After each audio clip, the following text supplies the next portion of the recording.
public domain. Pokersesh, public domain version.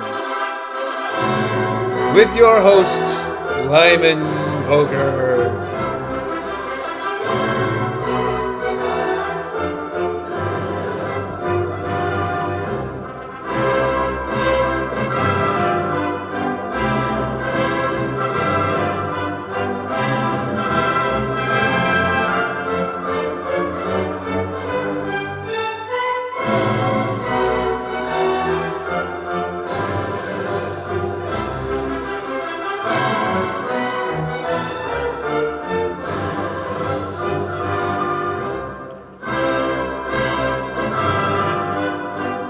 Bringing you the best in public domain intro music.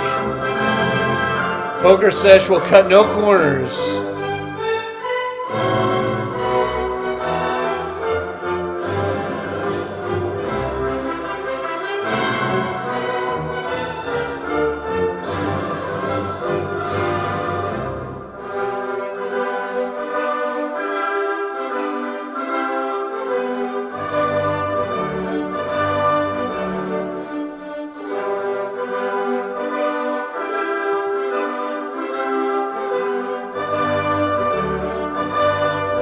Does anyone want to get this party started?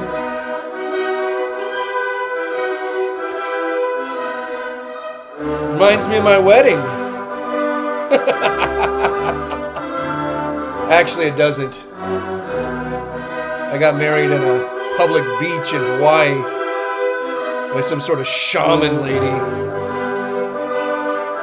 The only music that day was my pan flute solo, which I would play for you, but I can't because I would probably get sued by Metallica. It's not in the public domain.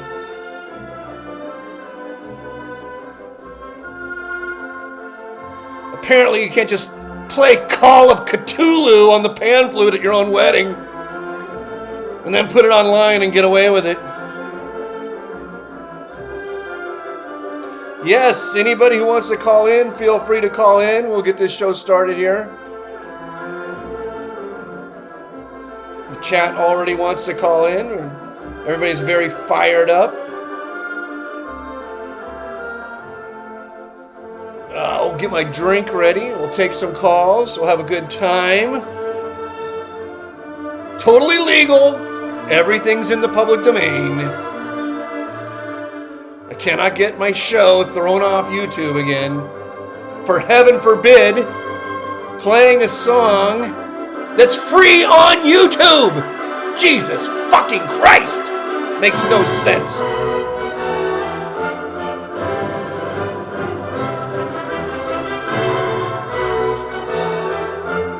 Fuck it. I like public domain music better.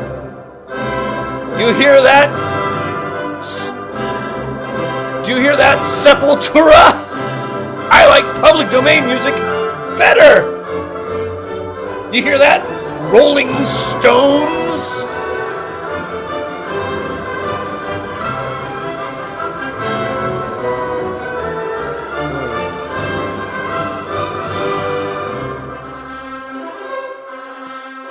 All right, there we go. Okay, people are saying they want to call in. If you want to call in, go ahead and call in. Let's see what we got here.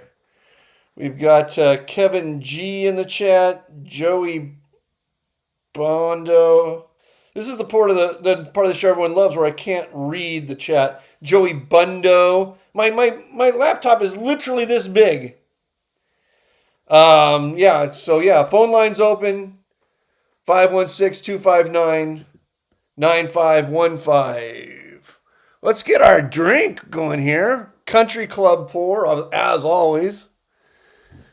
Tonight we're going to try what do we got here tonight? Tonight we're going to try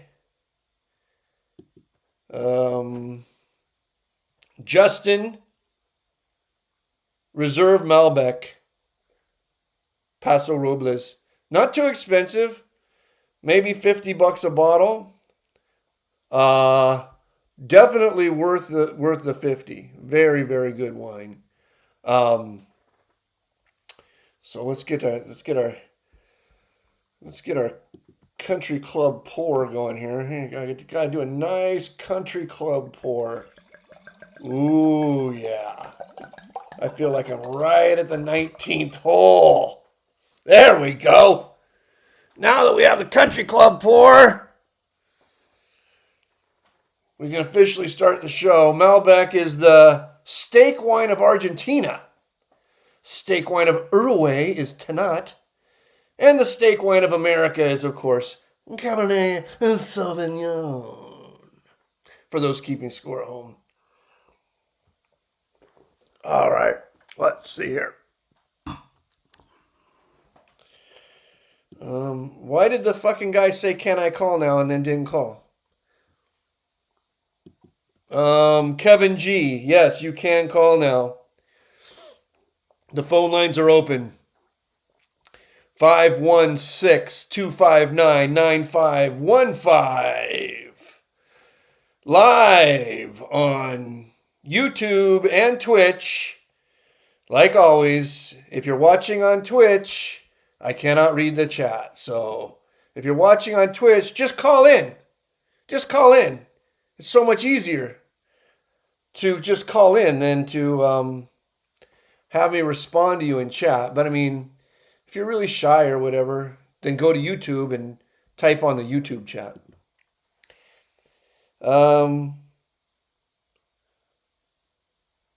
Off air, yes. People are making wedding jokes. Now, last week, during the show, I said that I was going to give away the secret information to poker room managers this week. So I said I was going to do it, so I'm going to do it. Now, of course, if anybody calls in and they got something they want to talk about, we can talk about whatever anybody wants to talk about. Anything under the sun. Gambling, investing, whatever. Gambling on anything. But until then, I did say that I was going to do this, and so then I sort of have to do it. I was going to tell card room operators how to make poker better, okay? I was going to give them a secret, so I'm going to do it, because I promise. And this is information that you'd have to pay like literally hundreds of thousands of dollars from some consulting firm, and they would still get it dead fucking wrong, and I'm just going to give it away for free. So here's how it works, and this is going to be this isn't just about promos or something. I'm going to go through the whole fucking thing. I'm going to tell the whole fucking thing. So here's the thing.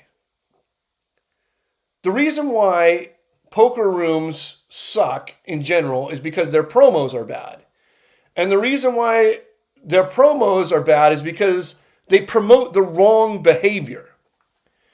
It's not because they're not advertising to women. It's not because they're advertising to minorities. It's not because the winner of the World Series of Poker is boring or lame.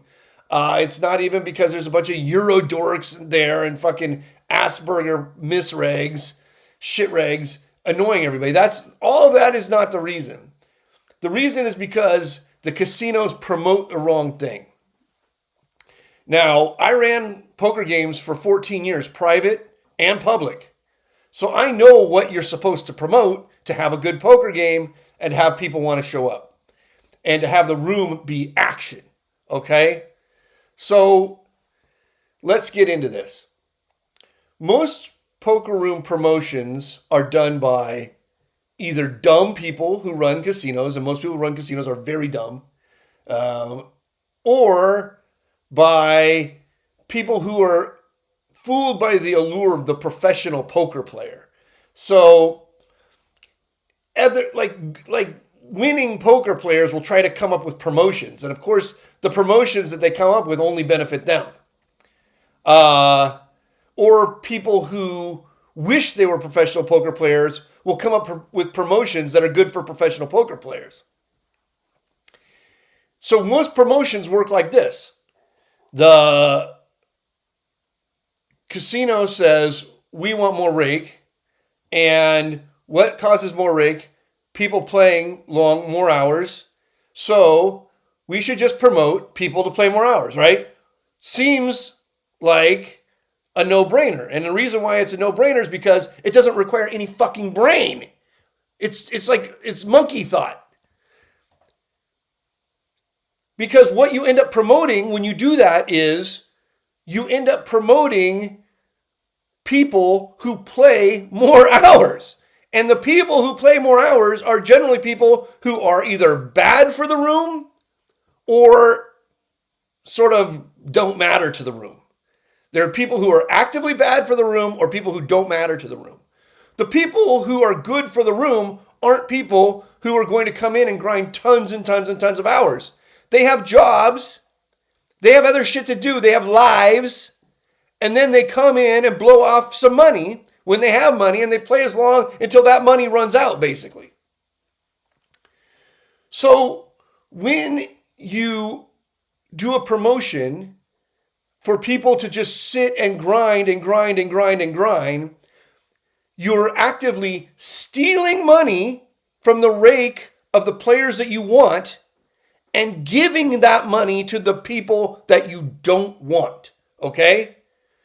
You're stealing the rake from the players that you want in the casino, the bad players, the players that make the whole fucking world go round, and then you're giving that money to the players you don't really want in the casino, which is 3 categories of people, not that you don't necessarily want or that don't matter. There's people that you actively do not want. These are professional poker players who bring nothing to the table. These are parasites, Euro grinders, Asperger pros. They're complete parasites. They live off of the fish in the casino, but they do nothing to promote more fish come to the casino or fish having a good time. Those players you actively do not want. And those players will put in massive, massive hours for promotions. The reason why they'll put in massive hours is because they aren't paying rake. Someone else is paying their rake for them. The losing players pay the rake of the winning players. The winning players aren't paying rake. They're parasites on the entire system. The casinos think that they play a lot of hours, so they're paying rake, but they aren't. They are stealing the rake from the losing players and causing the losing players to have to play less and less and less hours and slowly bleeding the player pool down to nothing, okay? Because these shit rags and Euro, they have no fucking allegiance to the casino. The second the games aren't good, they're gone. The second the game doesn't run, they're gone. They'll go anywhere. They have no allegiance, but they drain money from the people who do have allegiance to the casino. The fish that live in that neighborhood. Because fish choose their casino very easily. The way a fish chooses a casino is, what's the closest one to my house? That's the way a fish chooses a casino. Okay. So those people are parasites on the system. Then there's another type of player, just like the old man coffee grinder. The old man coffee grinder is actually sort of nice, sort of pleasant to be around, but also doesn't really pay rake because they're just like a break-even Uber nit, you know? They aren't actively parasites, but they're pretty close to parasites.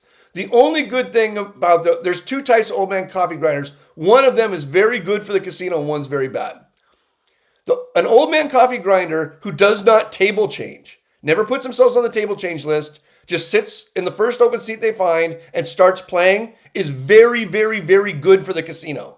That person is very good for the casino because that person is like an unpaid prop. The old man coffee that table jumps constantly, the like knit grinder, the knit guy, retired guy, or just whatever, homeless, the knit guy who table changes constantly, even though they're not a winning player, they're very, very bad for the casino, the break-even types. Because the guys who table change constantly aren't really working as a unpaid prop for the casino. They won't start short games for you, and they won't go to bad games for you, they won't sit in bad games for you. Even though they're too dumb to really know what a good game is and what a bad game is, they're just smart enough to know which fish to chase around a casino. Those guys are also parasites on the system. But the old man coffee who will just take a seat and play, even though he only plays like, less than one hand in orbit or whatever, that guy is actually good for the casino. He's an unpaid proposition player. Then there's a third type of player, a winning player who's actually good for the casino. And the winning player who's actually good for the casino is a guy who makes games. So like there are winning players who fish want to play with, who fish flock to, because they give the illusion of fun. And sometimes it's not even illusion. Sometimes it's actual fun. So these people usually end up working with the casino in some way, the smart ones. The reason why is because people like me or Billy DJF or other famous hosts or well-known hosts of games in the casino, we know we're very valuable to the casino because we can walk in, see an empty table, and make it and turn it into a game. Seeing an empty table and turning it into a game is like turning water into wine. So we're basically like Jesus in the casino. We know we're value and we ask for that value back in salary or rake promotions or comps or whatever. Whatever you think you can get. So those are the three types of players. And then you got obviously lots of different types of fish. But what I'm telling you is the parasite player, the winning poker player who does nothing to make the casino better, does only things to make the casino worse, that person does not pay rake. That person is a parasite on the system. So when that person gets paid promotional dollars, no matter how many hours they played, you're robbing the players that you need in the casino and you're giving the money to the players you absolutely do not want at the casino. And in some form or fashion, this is the way most promotions work. So how should a promotion really work? Are you guys, I mean, I don't know if you guys are interested in this, but I said I was going to do this last week. And I said I was going to give this as a gift to casino managers, even though they're fucking morons. And so I'm giving it to them. Let me have a sip of my, let me have a sip of this country club pour. If anybody has any questions, and this is actually going to make poker better for everybody. So you always see these things like, what are we going to do to promote poker? What are we going to do to grow poker? What I'm telling you right now will promote and grow poker more than any stupid idea you've ever seen. So let me finish. I understand it could be a little bit of a dry topic. So if somebody wants to call in, go ahead and call in. Soup it up a little. Oh, we got a caller. Okay, let's see what this caller wants. 408, you're on Pokersesh. Elson, you're Abe. How you doing today? Good, how you doing? Good. How's the show been? Well, I'm talking about how to properly promote a poker. Casinos should promote poker games in order to make the games better and everyone, and to make, and generally to like make poker better in the casino. Do you want to listen to me finish this, or do you have something pressing? Sure, yeah. No, go ahead. Okay, so you listen to me finish this, and then then you can interject if you want or add something else at the end. I told casino managers last week that I was going to do this, so now I have to do it. Okay, so we're to the point where I tell them how to properly promote a poker game. I've already went over how promoting a poker game through giving promotional money to people who play long hours is a horrible idea and actually makes the games worse. And now I'm going to and it actually steals money from the rake from the players who you want and gives that rake to players you don't want. Now I'm going to say how to properly promote things. So this is how you properly promote a poker game from a casino perspective. And this goes into jackpots and everything else. What you want to promote is not people playing long hours. These same nit grinders and Euro pros and this, they will play long hours without giving them rake back or any deals. As long as they perceive the games to be good, okay? They have nothing else to fucking do. You're just paying them to do what they were going to do anyway. It's fucking horrible, dumb promotion. What you want to promote in a casino is bad poker. Every fucking dollar of promotional money should go to people who play horrible and people who you can induce to play even worse. So what ends up happening is you reverse that stream. You reverse the stream of promo money from going from the bad players to the people who put in the most hours, basically stealing from the players you want and giving it to the players that you fucking absolutely don't need in the casino and will come anyway.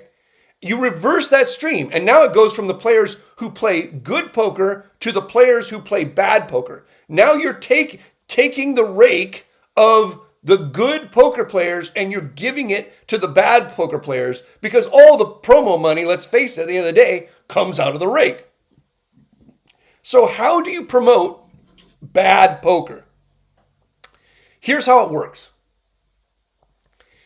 It's an easy way to explain it is by something that everybody already understands, the jackpot. So jackpots, bad beat jackpots are like aces full of something beaten by quads, or quads beaten by quads or better, or whatever. The problem with these jackpots is these, number one, they're too top heavy, so the winner does not dump all the money back into the casino, even if the winner is a fish. Number two, they are equally dispersed amongst good players and bad players. A good player has just the same chance of winning the bad beat jackpot as a bad player, because the type of hands that you get bad beat with, aces full, quads, straight flushes, are made with big aces, pocket pairs, suited connectors. These are the type of hands that good players and bad players are playing. So like if it's aces full of queens beaten by quads or better, good players and bad players are playing ace queen, ace king, aces, kings, queens. They're playing, if it's quads, good players are playing the pocket pairs, yada, yada, yada. So what happens is you take all of this money out of the rake pool, you give it back in promotions, and you're giving it equally to bad players and good players. So basically you're flushing half of that down the drain. Here's how you should do a bad beat jackpot. A bad beat jackpot should be quad deuces beaten, okay? If you do a bad beat jackpot something like this, quad deuces beaten, the type of hands that are going to make quad deuces are hands that good players never fucking play, okay? You're going to need to play you're going to have to play all of your deuces. Every single time you got to play all your deuces to make quad deuces. And to get, or you say you pay a massive, it's not a bad beat jackpot, you just play a massive jackpot to any straight flush that includes a deuce. What you do is you just call the promotion Deuces Wild, and you come up with a bunch of different ways of paying out money, big amounts, but not too big, maybe 5K, amounts that can easily be dumped back, down to small amounts, maybe 200 or 300. And these things are hitting bing, bing, bing, bing when people make quad deuces, a straight flush with a deuce in it, steel wheel, whatever, any of these hands. Because only bad players are going to make these hands. Good players are never, ever, ever going to make these hands because they aren't playing from all positions suited deuces, okay? So what it ends up doing is it ends up stealing all of the promotion. Well, not stealing. The people that are getting it now never deserved it. It ends up shifting all of the promotion money from the winning players and the old man coffee knit regs. It ends up shifting all of the promotional money from them to just massive fish. People who are more than fucking happy to play any suited deuce. They do it now for free. We should be paying them to do that because then they are the ones that play longer hours. And when they play longer hours, everyone else plays longer hours all the way down the chain. Now listen, some people might be saying, well, how do you know this works? Here's the reason I know this works. Because I've seen it work in the casino. When I was at the casino for a while, there was a promotion. And the way that the promotion worked was there was like $1,000 went to like any quads, $1,000 went to like any straight flush. It was something like this. And then if nobody hit it that day, it rolled over and became 2,000. And if nobody hit it that day, it rolled over and became 3,000, blah, blah, blah, blah, blah.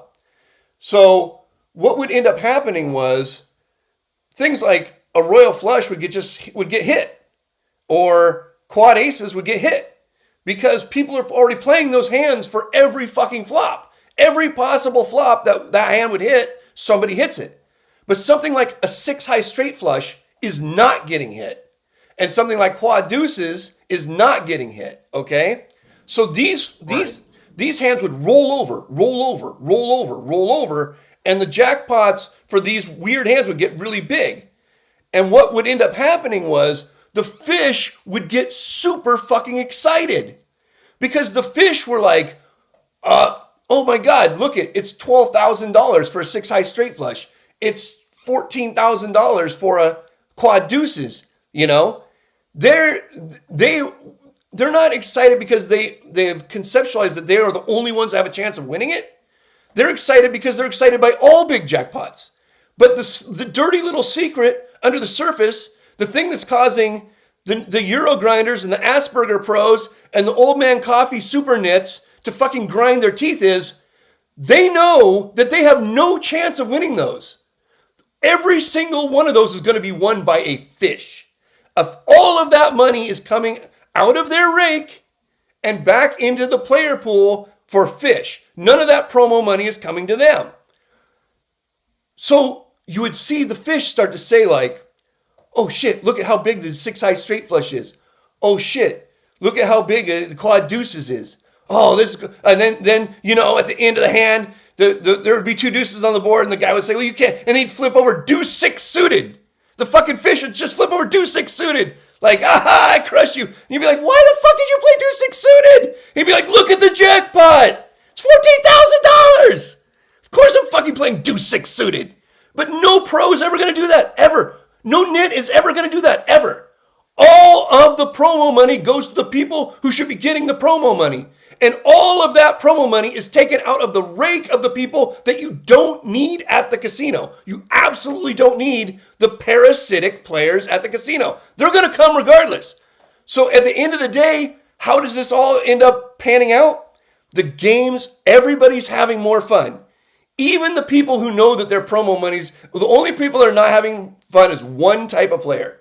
This is the super nit who chases all of the promos. The guy who has like a 10% VPIP, fucking all of his 3 bets are aces.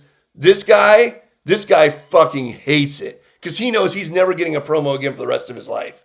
The pros, the good pros, know this is making the room so much better. And the bad pros, they're not paying close attention anyway. And the nits who don't chase promos, they don't really fully, it doesn't fully sink in for them how bad they're getting fucked on the promo money here.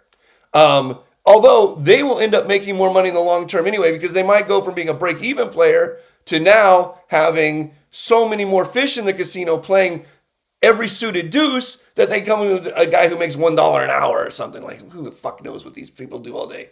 So I've seen it in action. I know it works.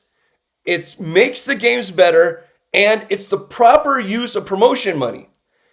If casinos started doing promotions like Deuces Wild, where the jackpot was 4 deuces beat by a straight flush with a deuce in it, where any straight flush with a deuce in it instantly got paid a $5,000 or something at the table. Some actuarial guy who is going to have to figure out exactly how this works for the amount of money they have to spend. They will instantly see the games get better, and they'll instantly see the players get happier, because the players that are going to be the happiest are the people they want there. Regular fucking fish. Because the regular fucking fish they talk to each other. They care about this shit. They care about stupid shit that no one else cares about, like winning jackpots. The regular fucking fish are going to talk to each other and be like, oh my God, I made fucking straight flush with a deuce in there. I got $5,000. Oh my God, I fucking beat quads with a I made quad deuces with a deuce 7 offsuit and I got paid $2,000. So it's just called, the promo is called Deuces Wild, you fucking morons. I'm talking to the casino manager right now. The promo is called Deuces Wild. I've given it to you for free. It makes poker better. It brings people into poker. It makes the rooms more fun. It brings more action. And best of all, it takes every fucking promotional dollar out of the pockets of the people you don't want at the casino. The fucking parasites. And this is the best part of it all. The parasites still won't leave. They'll still give you all those hours. They'll just never get a single fucking promotional dollar ever again for the rest of their lives. Ever. Ta-da! All right, 408, what's up? Hand clap. No, I have to agree with a lot of what you said, though. However, to play devil's advocate, though, Yeah. I think, isn't it a little too presumptuous to say that every fish or every fishy player has some crazy wide, loose range? I mean, poker isn't new. It's not a new thing. These fish, even the average fish, have been playing for, 20 years now plus? Right. To just make the assumption now that, now 9-3 offsuit is now in their range, especially considering that there's going to be bad players in the game where 3-bets are going to be happening, isn't it a little too presumptuous that now their ranges are going to just be so open to be calling 3-bets and 4-bets with these kind of junk hands simply for a promotion? You would think so, but I saw it with my own eyes. I mean, think about when you play with the fish, with a real fish at the table. We're not talking about 10, 20, no limit. We're talking more like 5-5, 2-5, 2-3, 1-2, and to a small extent 5-10. Think about when you got a real fish in a 5-10 game, capped 5-10 game. Think about when you got a real fish in a 5-5 game. And think about the fucking hands they turn over. The hands they turn over boggle the mind. They just boggle the mind. Like, I can't tell you how many times I've been at a table with a real fish, and I'm trying to range people. I'm trying to figure out what their motivates them, blah, blah, blah. And at some point, I look at one guy's hand enough times to say, like, okay, your range is just fucking every 2 cards. What do you think people are playing? If somebody has a VPIP of 50%, which isn't that uncommon for a real fish, why wouldn't they just add deuce 6 suited to their fucking range? Why wouldn't they? I mean, if they're already going to play like half their hands or almost half their hands because they're not counting the blinds, what's the difference between them adding deuce 6 suited in? But I can guarantee you no normal person is ever going to add that in. And once the jackpot gets big enough, even the guys who just chase the promos will start trying to do some math in their head of when they should start playing deuce 6 suited, when it makes sense. Because these jackpots will roll over and get bigger and bigger and bigger, like all bad beat jackpots. Except you can make these good beat jackpots. And the thing is, us playing a 2x4. Think of the hand 2x4, deuce 4 suited. Fish already fucking love to play 2x4. It's not an uncommon thing for a fish to play deuce 4 suited, especially deuce 4 suited in clubs for some reason. It's not uncommon for a fish to play deuce 3 suited. It's not uncommon for fish to play all kinds of hands that make the steel wheel. 4-5 suited. Sure. Pros aren't playing 4-5 suited. Maybe, except in extremely specific circumstances, a pro will obviously play that. But Old Man Coffee's just never playing it. They don't have the imagination. They don't even have the imagination to play that hand. So you just eliminate them completely from the promo pool. They're just if a steel wheel plays it, if quad deuce is beat by a steel wheel, pays a giant promo like a bad beat jackpot type promo where the winning hand gets 20,000, the losing hand gets 40,000, everybody at the table gets 10,000, some giant thing, which is how a lot of these bad beat jackpots in LA are. They're just massive amounts of money. They're over $100,000. Sometimes they're $200,000. No, none of the normal people that you would think have a chance, who fucking, their life revolves around these fucking promos, these fucking nit grinders who just put in massive fucking hours, and Euro grinders and Asperger pros, none of them have even a fucking sniff at this money. Whereas under normal jackpot rules, aces full beaten by quads, that jackpot money is distributed evenly amongst pros and fish. because everybody plays ace king, ace queen. Everybody plays pocket pairs. So that money gets distributed evenly under pros, nits, and fish. But if you change it to quad deuces get beat by steel wheel, no pro's ever going to hit it. No nit reg is ever going to hit it. No fucking old man coffee's ever going to hit it. Only real fucking fish are going to hit it. And that's going to make the room better. It's a good way to redistribute the rake money. It's a good way to use the promo money. And it ends up at the very end making everyone happier. What about more environmental factors that could make the games better? You know, Such as, like, taking the Las Vegas example, serving free drinks, right? Make the games looser, maybe hand shuffles for the people who are more into that. What about things like that go beyond just room rules? Obviously, you can create an environment that people enjoy and that will cause the games to be better. And we all know this because there are private games with amazing environments, and these private games have stolen such an inordinate amount of fishy players from the casino. I mean, on any night in Los Angeles, at the 10-20 level or above of Hold'em and PLO, or basically any other game, there's far more private games than public games. Far more. It's not even close. There's probably 3 private games for every public game. There's probably 5. I mean, I don't know what's tonight. Wednesday night, there might be 1 or 2 10-20 or bigger Pot Limit Omaha or Hold'em games going in the entire city of Los Angeles. In public. There's at least 10 in private. Maybe 20. And it's because of the atmosphere. The atmosphere is 1,000,000 times better. But you can't really compete with that atmosphere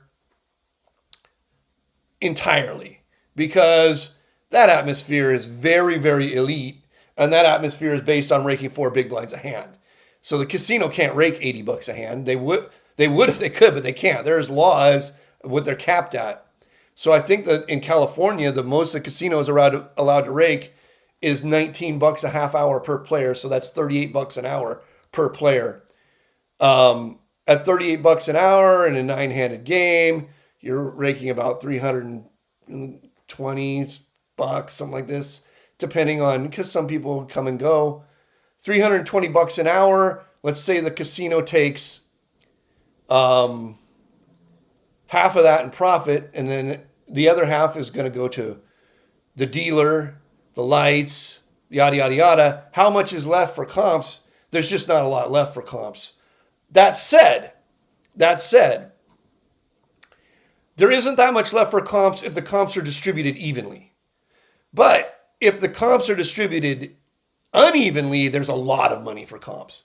And I say that because when I ran the game at the Bicycle Club, the casino didn't do any promotions for my game. They gave me money to promote the game. So they basically said, you're getting 40% of the rake. Take the fucking money out of the rake and promote the game yourself. And you can promote it any way you want because it's your fucking money.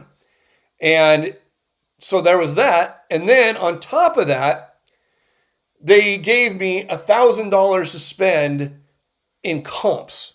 So I would spend $1,000. I had $1,000 a month in comps to spend.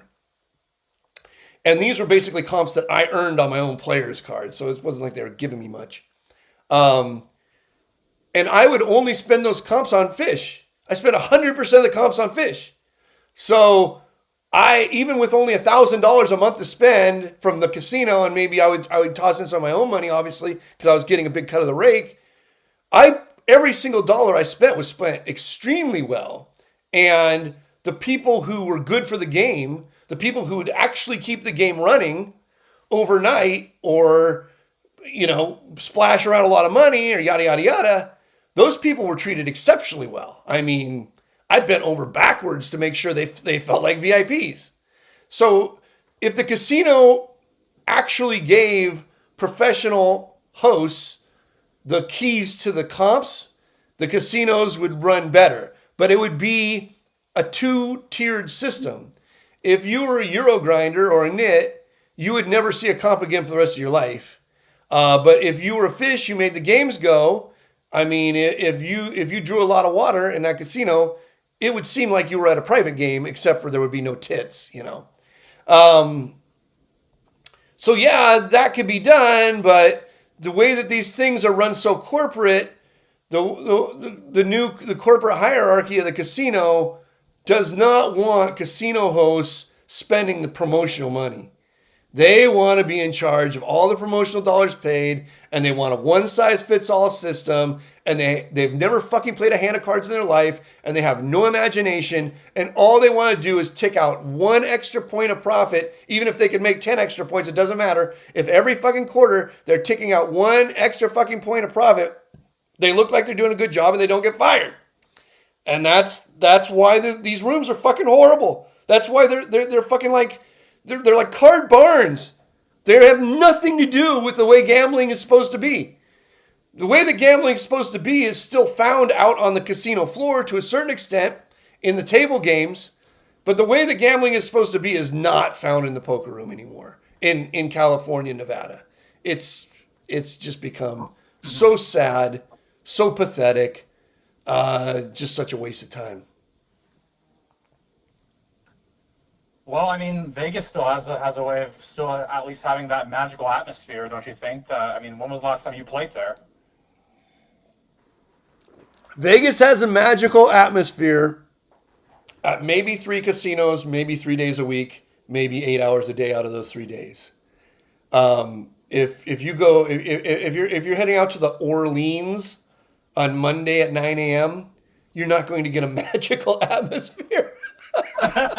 Okay, so let's sort of call that what it is. I mean, even if you go to Aria Tuesday at 11 a.m., there is no magical atmosphere, and that's one of the best. Aria Wynn, two of the best rooms in Vegas.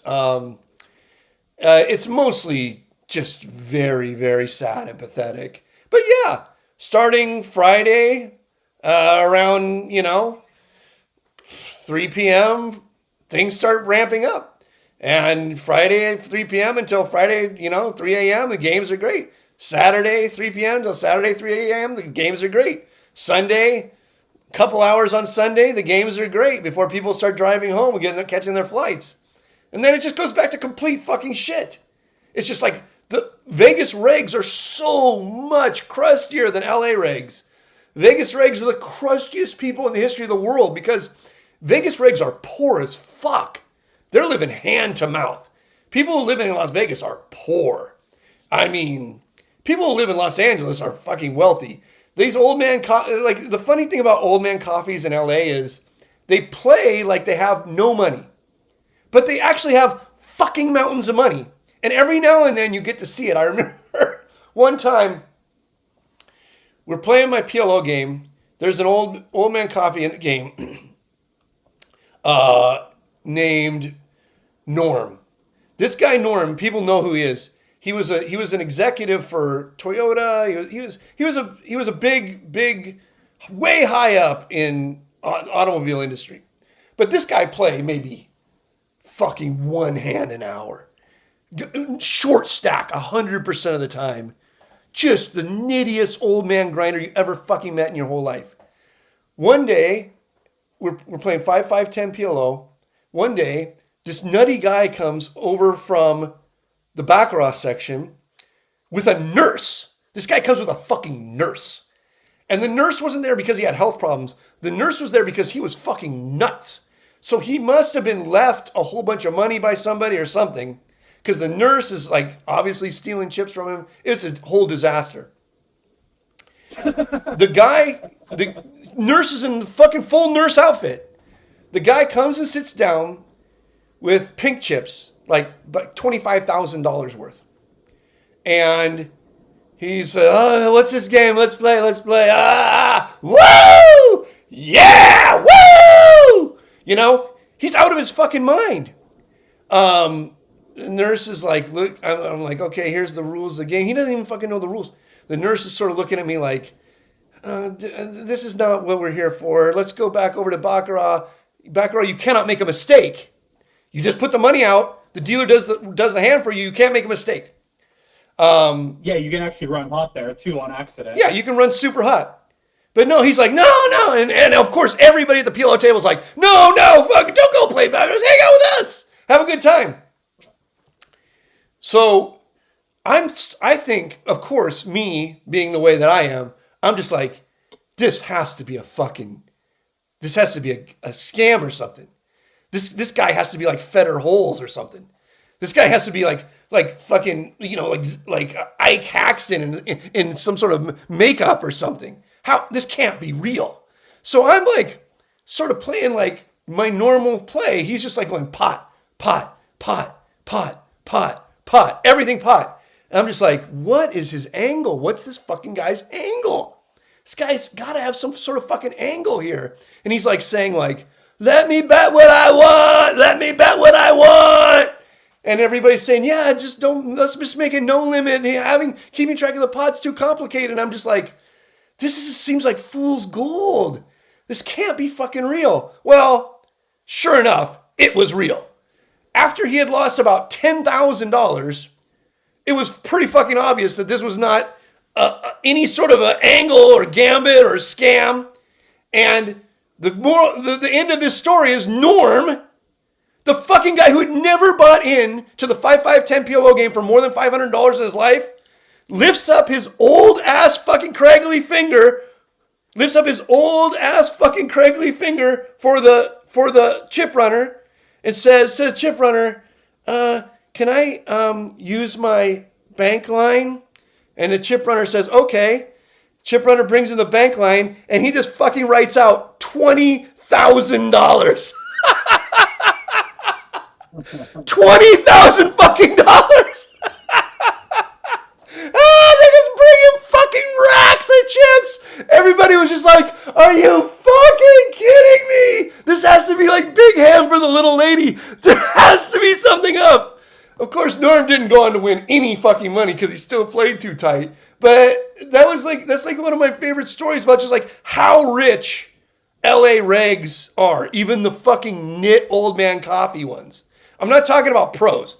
Pros are all broke. I'm talking about the guys the businessman type guys who don't play any fucking hand, the retired guys who don't ever play a fucking hand, but show up every single day for 8 hours just to get away from their wives.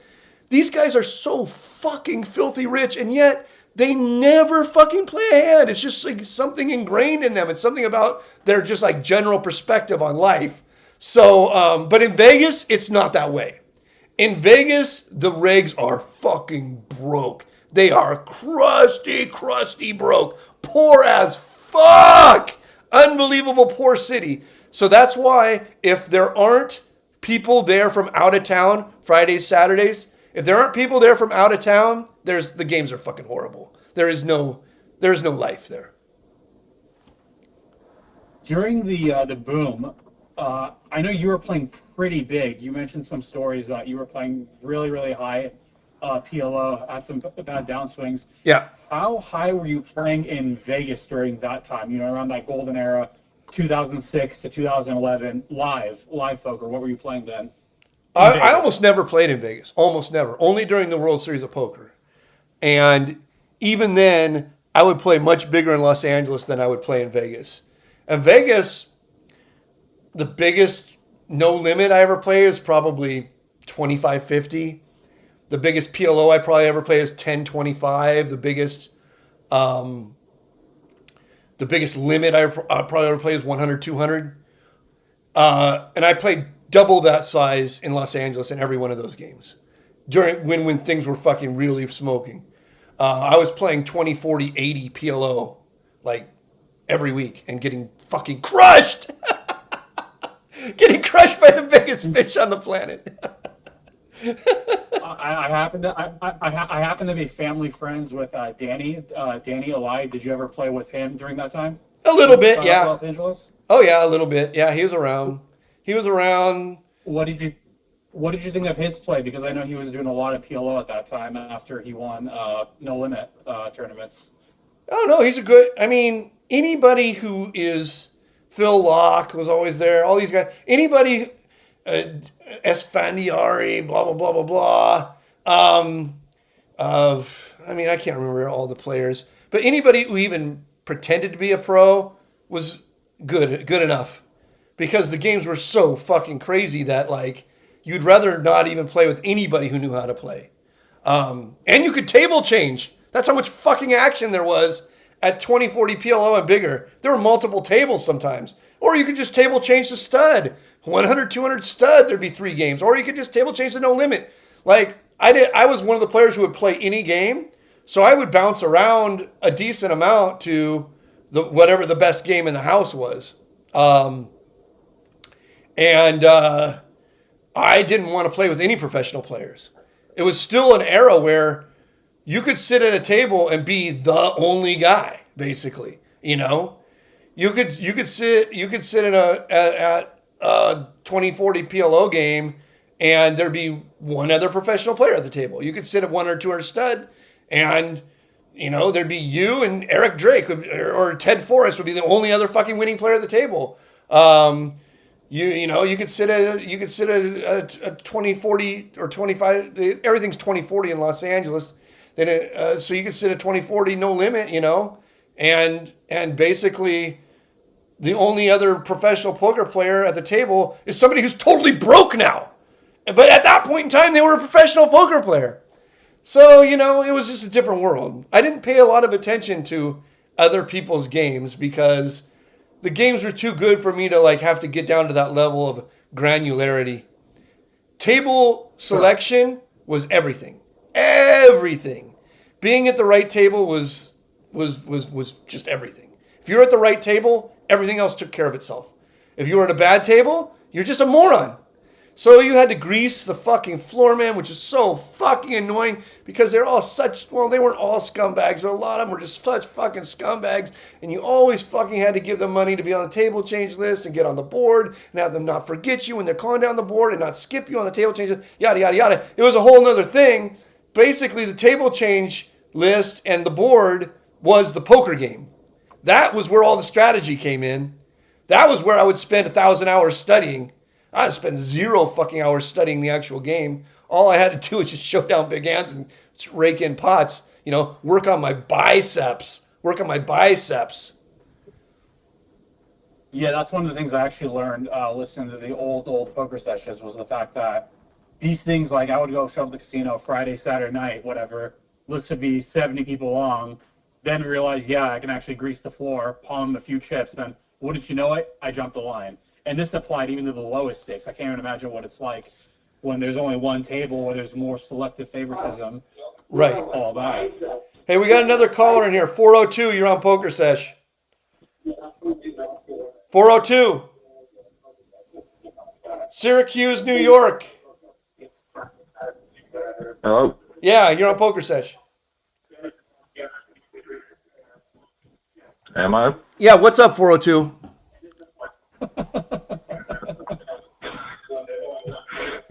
Limon? Yeah, it's fucking Limon. Oh, No, do you want to talk to Limon? Yeah, Want to talk to Limon? Sorry, Yeah. man, it's delayed. I'm not gonna do the turn Hey, off what's up, man? turn off the show. You're hearing an echo. Okay. Yeah, there we go. Okay, Hey, 402, what's up, Limon? brother? Oh, not much. Hey, I wanted to ask you, I know you've been around the gambling world forever. Did your paths ever cross with that Tom Goldstein guy? I'd have to see a picture. I mean, I don't know a lot of last names. The lawyer, the dude, he started SCOTUS blog. He just got indicted for a whole bunch of crazy shit, like basically not paying his taxes on all these gambling winnings. Well, I mean, I'll look He up played on the Hustler million dollar game in a disguise and lost like $2 million. I don't. My guess is I never crossed paths with him because that's like more of a modern thing. If he was playing on Hustler, it wouldn't have been during the time when I was sort of playing. I guess you'd say like as an independent contractor. I mean, for the last 14 years before this year, where I basically am completely retired. For the 14 years before that, I was always hosting a game in a casino. So these guys that would that show up for like giant nosebleed games, I would never see them. I would only see. Well, I guess he'd been around like long time. Like he was Paul Poir's lawyer.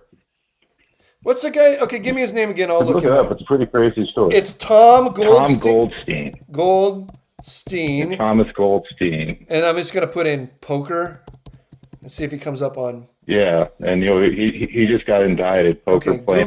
Google images. Okay. Oh. Al Gore, that guy? Oh yeah, I played with that guy. Oh yeah. Yeah. Okay. Yeah, okay. Not a lot, but yeah, I definitely played with that guy. Hilarious. And he was like embezzling money or something? No, he didn't pay taxes on his gambling winnings, I guess. Oh, who cares about that? Like they said, he won like $50 million one year playing, some Asians overseas and didn't pay taxes, but he was still buried. Like reading the indictment's actually a really crazy story. Like none of that. There's all these unnamed co-conspirators, but you know who it is. It's like, what's it? Andy Beal and Paul Poir. And these guys. Yeah, he didn't win no fucking $50 million in fucking Chinese. That's complete bullshit. He was trying to. I mean, I'm gonna go out on a limb here, and he was trying to launder money for the fucking Paul Poir, the triads. He said he probably owed $50 million. That's probably more likely the truth. No, that's not well, the. That's not with the $1 million in a duffel bag at an airport coming back from like Macau. No, he was whatever that story is. The opposite of it's true. I'm going to tell you that right now. That's not the way. That's not at all the way that shit works. When you fucking go to Macau, white fucking dudes just don't show up and win $50 million and fucking walk out of there. White guys go in there. You have to have a sponsor to play in the fucking game, even if you're rich and well known, and your sponsor can take care of all that stuff. And once you owe a bunch of money, which he fucking more than likely did owe mountains of money, then your sponsor says, hey, there's something that you can do for me. You can get this fucking money on the grid in the United States of America. Yeah, there's a lot more to that story. That's my guess. Like these people, Dan Bilzerian said he won $50 million gambling. Is he in fucking jail? Hell no. Yeah, it's nobody gives a shit what you say you won gambling. No one fucking cares. And if you really like crush the triads for $50 million in Macau, that fucking money's staying in Macau. Or if you're a regular fucking attorney, you can figure out how to try and get that money on the grid. He's tied. He's argued more cases in front of the Supreme Court than any other attorney. Yeah, he founded this SCOTUS blog. I mean, he's not just some Joe Blow. Like this guy was like a. Just because you're obviously a gambling issue. Just because you're not a Joe Blow doesn't mean two very important things. A, you don't have a serious gambling problem, and B, you're not a criminal. I mean, for a long time, Bernie Madoff was no fucking Joe Blow. He was the greatest investor on the entire fucking planet with celebrities and politicians and movie stars. But he was just a criminal the whole fucking time. And all those guys that went and lost millions of dollars to Ben Affleck and to Tobey Maguire, they were the top of the top businessmen, financial advisors, investors. The guy was just like fucking embezzling money, Just because somebody has a lot of money or does a blog or something, when you start hearing about shit like this, Macau, tens of millions of dollars, we're fucking talking about crime here. We aren't talking about poker anymore. I can fucking guarantee you we are not talking about poker anymore. We're talking about crime. Well, and he owed some unnamed LA businessman like $15 million, and everybody was speculating it was Bob Supply. You know anything about him? Like, he used to be on Poker After Dark way back, and I think he's an LA guy. No, Bob Safai is the exact type of guy that you would get involved with in that situation. Bob Safai is around to work. Yeah, he had some. He's around to work both sides of every angle. That's for damn sure. So he's still in that active LA scene? Well, he's in the active Bob Safai scene. It's private worlds. Private worlds. Let's leave it. Yeah, let's leave it at that. We don't want to pocket watch anyone else's how they make their money. Yeah, he's in his scene. He does his deal. He's in private worlds. Worlds that the average person will never see. But when you start talking about $50 million and $15 million, you're not talking about poker anymore. You're talking about crime. Yeah. I mean, I don't know any of these people. I don't give a shit how they make their money, but it's a pretty salacious story. But yeah, I'm sure. Yeah, I thought it will either all come out or they'll pay a fine and none of it will come out. My guess is there'll be some sort of fine and some sort of plea deal, and nobody will ever know. It'll just be a poor little guy playing a little poker game and won $50 million.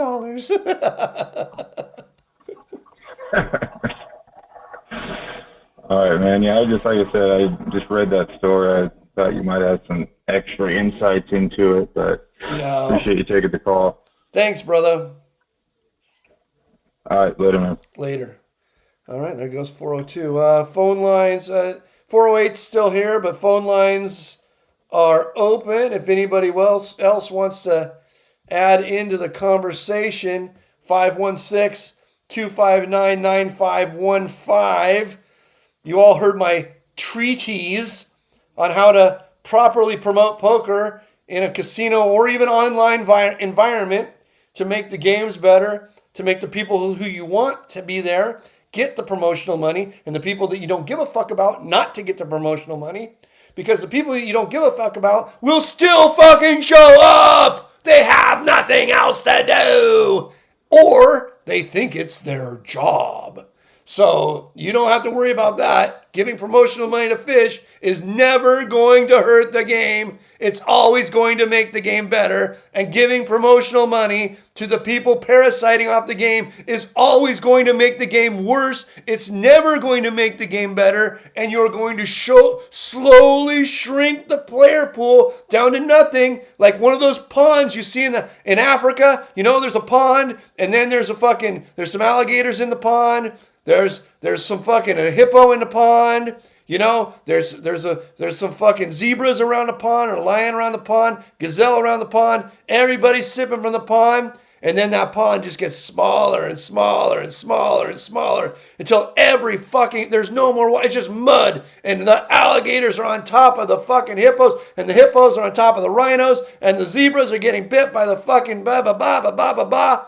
That is where we're going with poker, with the way these fucking promotions are.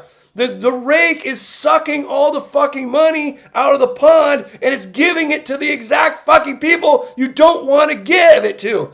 If you're going to suck the rake out of the pond, and you're going to pay millions of dollars in promotions, which all casinos pay millions of dollars in promotions, give the money back to the correct people. The people who are going to lose it in the poker game. Not the fucking parasites who are going to take it out of the poker game. The end. 408, you're on Pokersesh. Beautiful. Well said. Thank you. I have my final question before I jump off, before someone else can call in. I noticed your Reddit post today. Yeah. That you had made, and it kind of brought up an old idea that I had in terms of why you... I've noticed over the years you've been very, very, very unpopular on Reddit. Oh. And I know part of the reason why is because Reddit is kind of, a cesspool of groupthink. Yes. And especially in the Reddit poker subreddit. Yes. Where it's a lot of dorks. They have a very, romantic view of poker. They think it's, some beautiful game that they don't really understand. They never really belong in the casino in the first place. Correct. They're kind of nerds. They're kind of dorks. Yes. But one thing I wanted to ask, though, is I've noticed there's a lot of obsession, and this is actually very frequently. And it's kind of has some crossover into the YouTube streets as well, in terms of people say, and again, this is a very simplistic example. They say, where did this guy get his money? How does Nick Airball get his money? Right. How do these people get their money? Right? And I'm just a little curious, why do you think that is? Why do you think for the same reason that they kind of hate it when you talk about how the reality of poker is, why for the same reason they don't like your answers, they're also so curious about where people playing on stream games get their money from? Like, is there a crossover between their negative, like, pessimistic attitude and of why they can't believe that actually rich people exist in the world and they're a fish? I mean, what are your thoughts on this? Well, here's the thing about every Reddit pro, every 2+2 pro, all these micro stakes losers. They do have you're right. You said it right. They have a very romanticized view about poker. They have a very rules driven view of gambling. They don't understand that it's a hustle at all. Anything that even remotely resembles a hustle scares them shitless. They just want to call it cheating, because they are failures. So because they are failures, and because it's like sort of a Dunning-Kruger type thing, because they are complete failures, they've never made it out of whatever small stakes games they're playing, whatever grinding they're doing. They just assume that it has to be because everyone else is lucky or was given something or is doing something illegal. Their worldview is, I'm doing it the right way and it's why I'm a failure. So whenever they see somebody who's not a failure, their immediate thought is they're doing it the wrong way. And so when they see people on stream with big fucking chunks of money and they wish that they were on stream with big chunks of money, the first thing that they're going to say is, this person is a criminal, right?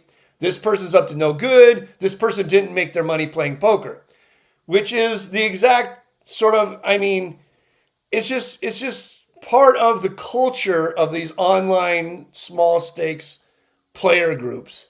They, like, anybody from an online small stakes player group if they even acknowledge that I've made lots of money gambling, which some do because they've come in contact with me in one way or another, they will always say, well, it's because you were around during the poker boom. If you were around now, you'd be broke.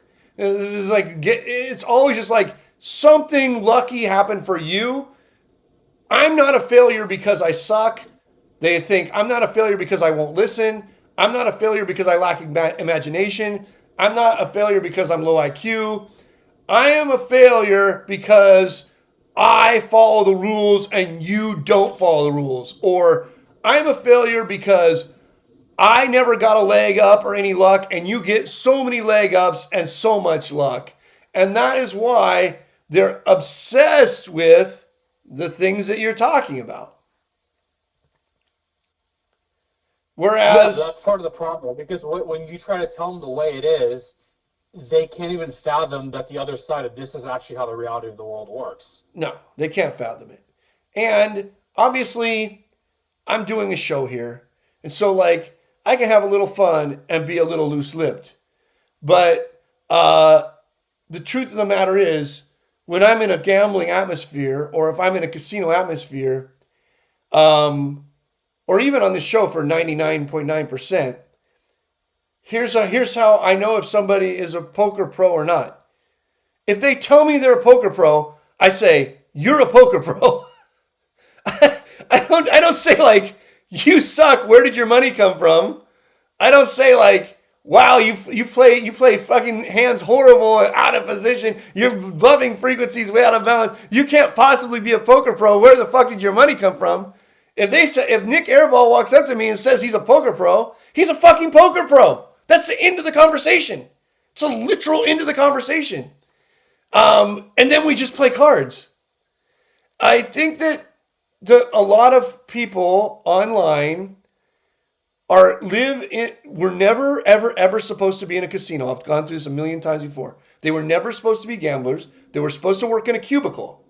They were supposed to have a 9-to-5 and work in a cubicle and be a middle manager. But because of televised poker, they ended up in a place where they never fucking belonged. And because they end up in a place where they never fucking belonged, and because their brains are too small to comprehend what their actual goal is, which is to get everybody's money, they're extremely myopic. And this is where the Dunning-Kruger comes in. When you tell them they're myopic and that they're not thinking about this right, they're too dumb to understand what you're even trying to say to them. They are 100%. Yeah. They are stuck in middle manager mode because that is where they were supposed to end up. That is their life. That was their lot in life, you know? That was how the dice was. They were supposed to be in a cubicle and a middle manager at Deloitte and Touche. They were supposed to be in a cubicle and a middle manager at McDonnell Douglas. They were not supposed to be in a world where you don't even think outside the box. There's no thinking outside the box. There is no fucking box. No box exists. It's only about getting the other person's money. That's it. Nothing else matters. There are no fucking rules. Now, you can have a code of conduct, and you can have a sense of ethics, and you can have a long view of these situations and not be an asshole and not be a criminal, but there really are no fucking rules. If I go to the casino and I go to play poker with somebody, I want to get all of their money. And if they are actually pretty fucking good at poker, or if they choose a game where it's going to take too long to get the money, and I see that they have a serious leak with sports betting, I'm just going to take their sports bets. You know, I'm just going to fucking circumvent the fucking situation. Or if I see that they will come and play poker with me every day, but I see it's not a situation where I can make a lot of money playing poker against them, I will just go tell the casino, I'm going to bring this guy here every day and you're going to give me fucking 40% of the rake. And the casino's going to say, yes, I'm going to win no matter what. I am the fucking rake. That is the mindset of a real professional gambler. These people are not and cannot comprehend the way a real professional gambler lives their life. And so because they cannot comprehend it, it has to be because you're a scumbag or you're a cheater or you are lucky or somebody gave you the fucking money. It has to be, because if none of that is true, then they have to look in the mirror and say to themselves, holy fuck, I'm a fucking failure. I'm a complete fucking failure. I play $1, $3 at the Orleans Casino and keep track of my comp points until I can get a steak that has jockey marks on it.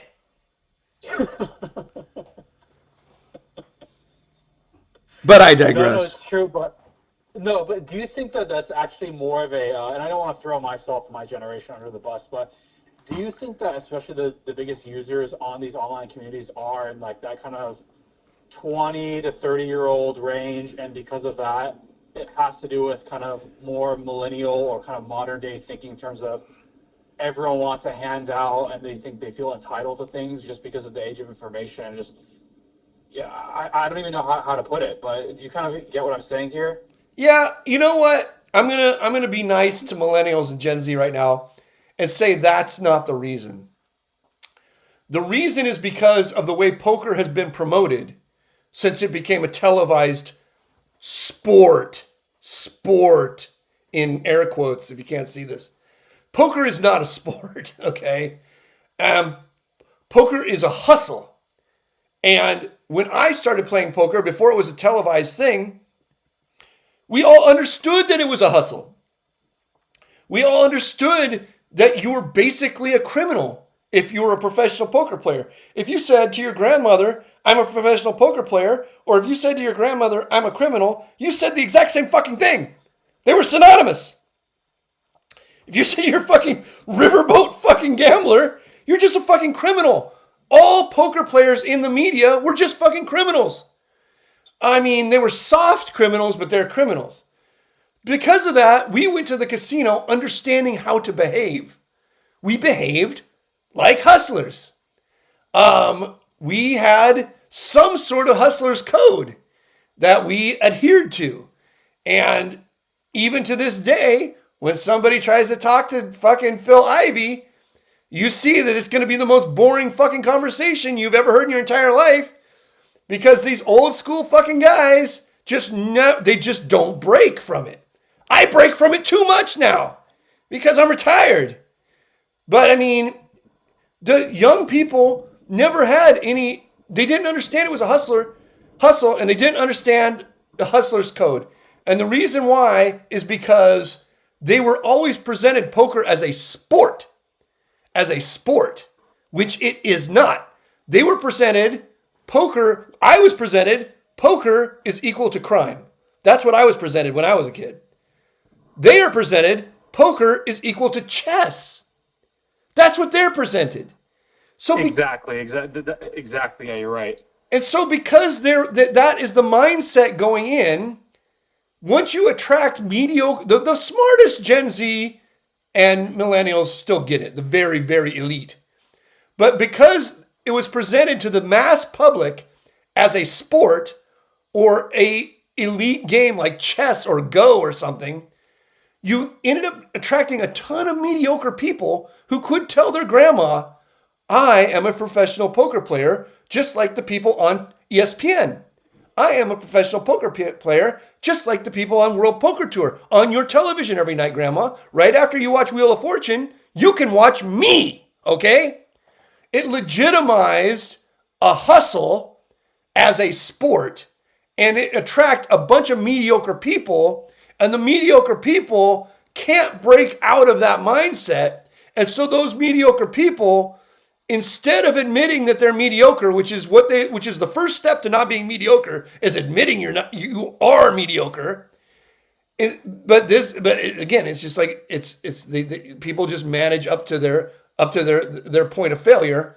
They can't understand it. They're stuck in a trap of constantly being mediocre, and because of that, they blame all of their problems on things that they think are out of their control, but are in other people's control.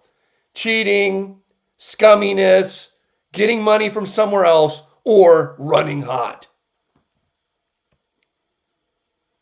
No, that makes perfect sense. That was fucking epic. I love that. No, the chess comparison I think was the best analogy that you had, though. Yeah, but for sure, definitely something that kind of irks me. That's kind of why I avoid Reddit poker in the first place, just because it's pretty cringe, and you can even see on most modern day YouTube highlights of poker clips from these live shows, and the top comments will just be like, say it's like, for example, a highlight of, was this an angle shoot, right? Yeah. And you have just all the comments saying, terrible, ban him for life, horrible, 100% an angle. Yes. But if you go to a casino, you see 30 of these every single hour on the hour. Yes. But somehow if someone does it on a televised game, it's the most unforgivable thing.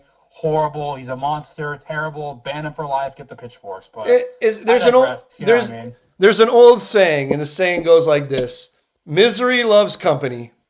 There's nothing they would rather do than drag somebody down to their miserable level.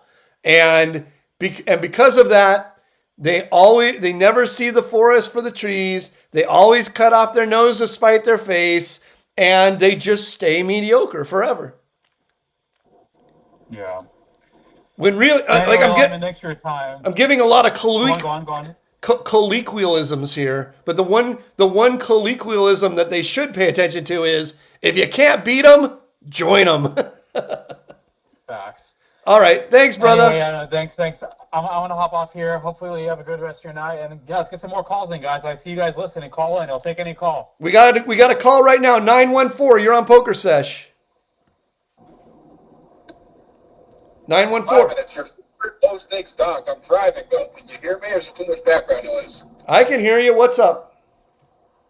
Not much. So just wanted to chit chat about my bullshit low stakes promo chasing strategies here. I don't know if you know anything about this stuff, but it seems like nowadays poker is more about hitting the fucking high hand than it is actually about playing the game. At least where I play at. Right. Where they're doing like, $500 a fucking half hour, 20 minutes or whatever. So my question to you is, I guess, when you're playing in these kind of games, these rate track games, 4 big blinds, 5 big blinds rate, but they're giving out $500 or $1,000, whatever the fuck they're giving out for high hands. Do you adjust your strategy to slow play a fucking set to hit low to qualify? Do you ever let that thinking come into play? So there's no promo going. I don't. You got to adjust. I don't think the amount that they're paying out could ever justify it unless it's a situation where they're rolling it over, and in home games they're not rolling it over. So like, if they're giving you $500 for a high hand, that's definitely in a game where the average stack is 200. That's definitely not worth changing your strategy. If they were giving you 50,000, well then you could change your strategy. But that's never going to happen in a one table or two table home card room type situation. They would have to be rolling those over they would have to say the first person to get, a steel wheel gets 500, and every hour we add on another 500. Well, then a steel wheel would end up getting to be like several $1,000s over time, and once it's several $1,000s over time, you might want to change your strategy. You'd have to do the math yourself to figure it out. With hands that make a steel wheel, especially on boards where you have 4 to a steel wheel, you could do the math real easy, or even 3 to a steel wheel. So, it's at the end of the day, it's all just a math equation. But in a game that's raking 4 big blinds a hand, the reason why they're doing these promotions is because they're raking so much that you fucking are getting destroyed.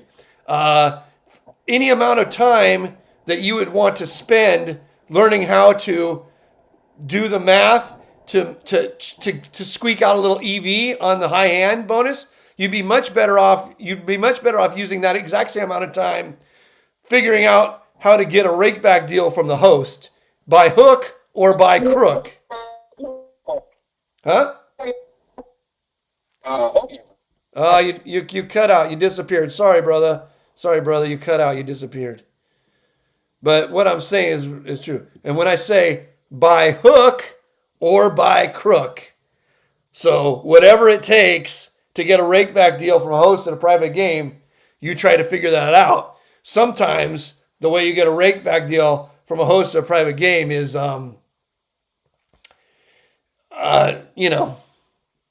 sometimes it requires a little pressure, but, pressure breaks pipes. All right, phone lines open, 516-259-9515. We've gone over a lot of topics tonight. I think it's been a pretty damn good night. Let me look at the chat. It says, Chris Cummings says, is Ryan Feldman the most successful host in LA? He might very well be. Some of these private game guys, he's also involved in private games. He's also involved in sports betting. Ryan Feldman's involved in everything. Yeah, he's up there. He's way up there. Definitely way up there. If somebody told me that Ryan Feldman was the most successful gray area gambling host in Los Angeles, I would be okay with that. I would not be at all surprised. I think that there's definitely some bookies that are probably doing better than him, but for what he's doing, he might be top of the pile. I don't know what his leaks are, but he might be top of the pile. Poker man, and people asking where are the poker management. They hopefully, if you have a poker manager, you send them the show. If you have a poker manager and you want your room to be better next week, send them this show. I'm not even joking. Send them this show.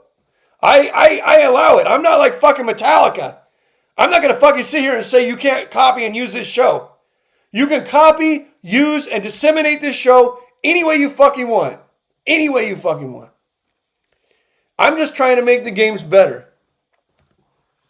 My country club pour is slowly disappearing. What else we got in chat here?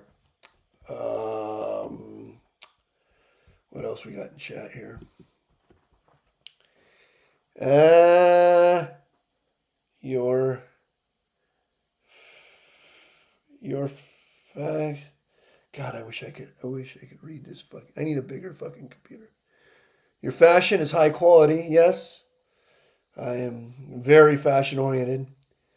When you play poker, how many scores can you get and how high of profits? I think the amount of scores that I can get is 2.4 scores, and I think the profits are 11.3 units. What the fuck kind of question is that? How many scores and how high points? Oh, points. Yeah, you can't get any scores or any points. The score is money.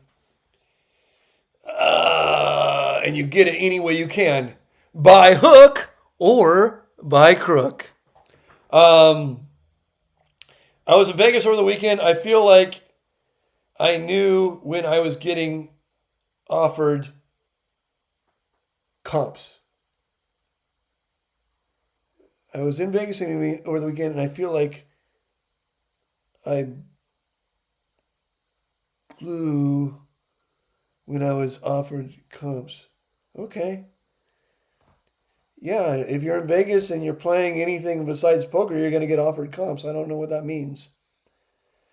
I blew it. Oh, I feel like I blew it when I was offered comps.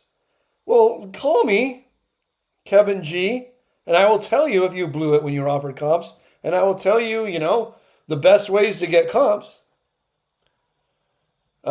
Is Brandon Uhl actually as stupid as he sounds in some of these old CLP?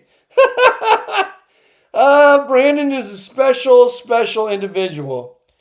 He was a virgin who was saving himself for Jesus. I told him he was gay. A lot of people got mad at me for that. But guess what? It turned out he was not a virgin who was saving himself for Jesus. He was a flaming fucking twink who is now dating a male porn star. And I applaud him. He wasted how many fucking years of his life believing Jesus didn't want him to have sex till marriage? And that goes for anybody else who's watching this who thinks that Jesus cares about their dick. Jesus doesn't give a fuck about your dick. Use your dick any way you like. Have fun. All right, what else we got? Just an act, right? Surely this is just an act. No. My wife wishes it was, because then I could go back and act normal. That ain't going to happen. There's Jay, imagine at being honest or something. And this is JT. Oh, we might have a call. No call here. We had a call. Oh, here we got a call. Let's take it here. 617, you're on Pokersesh. Limon. Yo, what up? This is Tim G. Tim K. Tim. Yeah, I'm the one who was I was in Vegas over the weekend playing a little PLO, Yeah. throwing a little dice. Yeah. The Vegas PLO games are not that good. Yeah, that's what I was telling the other guy. But even over the weekend, it should be okay. Even over the weekend, it sucked. Yeah, I played at the Aria on Sunday, and I played at the Wing Friday. Right. And oh God, the Win is terrible. Oh my God, Robot Central. Yeah, the Win has always been the most comfortable and luxurious room, but also the worst room because people who want comfort and luxury a lot of times are like the Vegas regs, and they're just such fucking nits, Yeah, Nit City. Yes. So what else? Were you the guy who wanted help with comps? Yeah, so I ended up we were playing craps on Monday night, and ended up turning 2,000 into about 110,000. Holy Jesus! God in heaven! All right. And and I mean, I got a free room, meal, I should have took him for more though. I Oh. mean, you know what I mean? It was 11 o'clock in the morning. And, she comes down, and I'm just like, I don't fucking know. Leave me alone. Dice a hut. Yeah. You fucked that up. You fucked that up pretty bad. I mean, Yeah. but that's okay because running 2,000 into 110,000 happens about once every 5 billion years. So, at 4,999,000,000 years from now, you're going to do it again. And you're going to have a chance to handle the comps right. I'll be able to redeem myself. Yeah. Here's the thing. Just remember this. If anyone ever offers you a comp or you think you deserve a comp, whether they offered it to you or not, you call for the casino host and you never stop asking. Ever. You ask until they are in a puddle. You literally treat them with extreme politeness, extreme deference, but you never fucking stop asking. You say, hey, you have a million situations come up for you. Oh, I got a situation. I really need to get into Carbone. They said it's impossible. Okay, I get you into Carbone. You get into Carbone. I got a situation. The bill is not what I thought it was. It's how much of this can be out of my comps? Okay, we can add this much to your comps. I got a situation. My brother-in-law wants to play Shadow Creek. I mean, what can you do? Okay, we can get you fucking out on Shadow Creek. And then you say, oh, I got a situation. I need a 3-bedroom suite, and my sister-in-law's coming to town. I got the 110,000. I plan on staying another week. We can't get you the 3-bedroom suite. Well, come on, it's the last thing I want. My sister-in-law, I gotta impress them. Yeah. Okay, we'll fucking work on. They get you the fucking 3-bedroom suite. Okay, I got it. You you go down, you play some more. Whatever. Maybe you lose a little bit of it back. You got $98,000. Okay. I don't want to take the. What casino was it? Aria? No, it was, what was I? Circa? Circa. It was either Circa or the D. It was one of Derek Stevens' properties. Okay, those people will fucking suck you so fucking hard. You're the biggest fucking winner in the history of that property. So then you just look up like maybe they own a casino in your town. Okay, some of these places own casinos all over the place. Then you say, I say like, I don't want to stop playing, but I gotta go home. I know that you own the Flip-de-Doo casino in fucking buttfuck Indiana. Private jet me to the Flip-de-Doo casino in buttfuck Indiana. Transfer the whole 110,000 to the cage over there, and I'll just start playing again at Flip-de-Doo in buttfuck Indiana. No, they fucking private jet you all the way fucking back home. You just have the fucking just to transfer the fucking money, okay? Then then before you fucking leave town, you say, hey, what's my tier? My tier is I got a gold card. What's the fucking highest card? Oh, the highest card is fucking Noir. Okay, I want a Noir card. You haven't played enough, sir, to have a fucking Noir card. You call your fucking host. Listen, I have 110,000 in the cage. I want to fucking, I show my gold card. I feel like a fucking pauper over here. I fucking can't even get fucking free valet with the fucking gold card. That requires platinum. Give me the fucking Noir card. Bump me up right here. You got to fucking do something for me here. So I feel like a schmo in this fucking casino. I'm fucking playing bigger than anyone at the fucking craps table. Okay, we'll bump up your card. Then when they bump up your card, go to fucking 5 other casinos that have tier matching. Hey, I was at MGM. I'm fucking Noir at MGM, you motherfucker at Fountain Blue. You shitbag Fountain Blue fucking cocksucking motherfucking nobodies. You fucking tier match me to be fucking Noir at Fountain Blue. I'm gonna fucking wire over $50,000 and hit the fucking crap tail. Then what comes with the Noir card? Here's what comes with the Noir card. Bang, bang, bang, bang. They start listing out the fucking comps. Once you got that fucking Noir card at 5 different casino chains, they're going to send you a million fucking things forever from tier matching. I mean, I can't even think of all the things you could have done. But you didn't do any of them, so sucks to be you. You only got 4 billion years to wait till it happens again. I can wait. All I got is time. I can wait. All right, 617. Thank you very much. All Anything right, thanks, else? Lyman. Anything? Okay, that's it. All right. Somebody else called in during the 617 call. It was an anonymous caller, which I generally fucking hate. But if you want to call back, anonymous caller, I had put you on hold, but then you hung up. I didn't want you to interrupt what I was talking about, but I put you on hold and I was going to talk to you as soon as I was available. Actually, two anonymous callers called in during that call. So I put you both on hold and the phone lines are blowing up, but I can only talk to one person at a time. So feel free to call back. Let's see what else is going on in the chat here. I was fine. What? Playing 2, 5, 5, 10 in Vegas.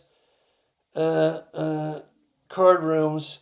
Rake seems low enough to beat low stakes better than than the cubicle. Okay. Yeah, I don't think you're going to make much more playing low stakes in Vegas than you'd make in the cubicle. If you were in the cubicle at Deloitte and Touche or Raytheon or Citigroup or whatever, you're going to have a nice 6-figure job with full health, vacation benefits, everything else. You aren't going to get that playing small stakes in Las Vegas. That ain't fucking going to happen. And I've gone over this before. All you have to do is go and hang out with somebody, a middle manager. I said middle manager. You go and hang out with a middle manager at Raytheon for a week, and then you go and hang out with somebody playing $2, $3 blinds at the fucking South Point Casino for a week, and you're going to see that those are two different lifestyles. Those lifestyles aren't even fucking close. They're not on the same planet. You're far, far, far, far, far better off being in a cubicle at Raytheon or in a cubicle at Deloitte and Touche or in a cubicle at Morgan Stanley or something than you are being a mid-low grinder in Las Vegas. They fucking live hand to mouth. Hand to fucking mouth. Some of these dudes do vlogs, and you can go see these fucking vlogs of these guys and see how they fucking live. These guys who play mid-low stakes in Las Vegas, they live fucking hand to mouth. And here's the thing to remember. They are attempting to make their lives look good. They are attempting to make themselves look good. And that's how fucking horrible it is. They're living fucking hand to mouth.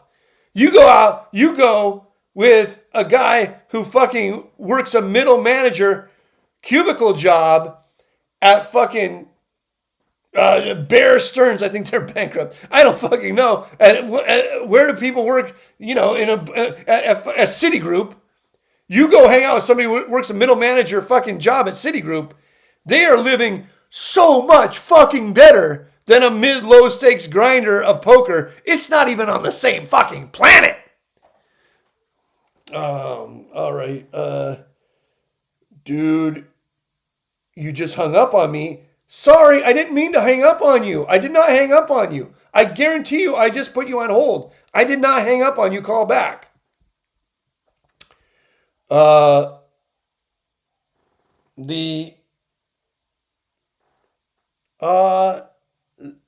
The act was to Brandon. Ooh, okay.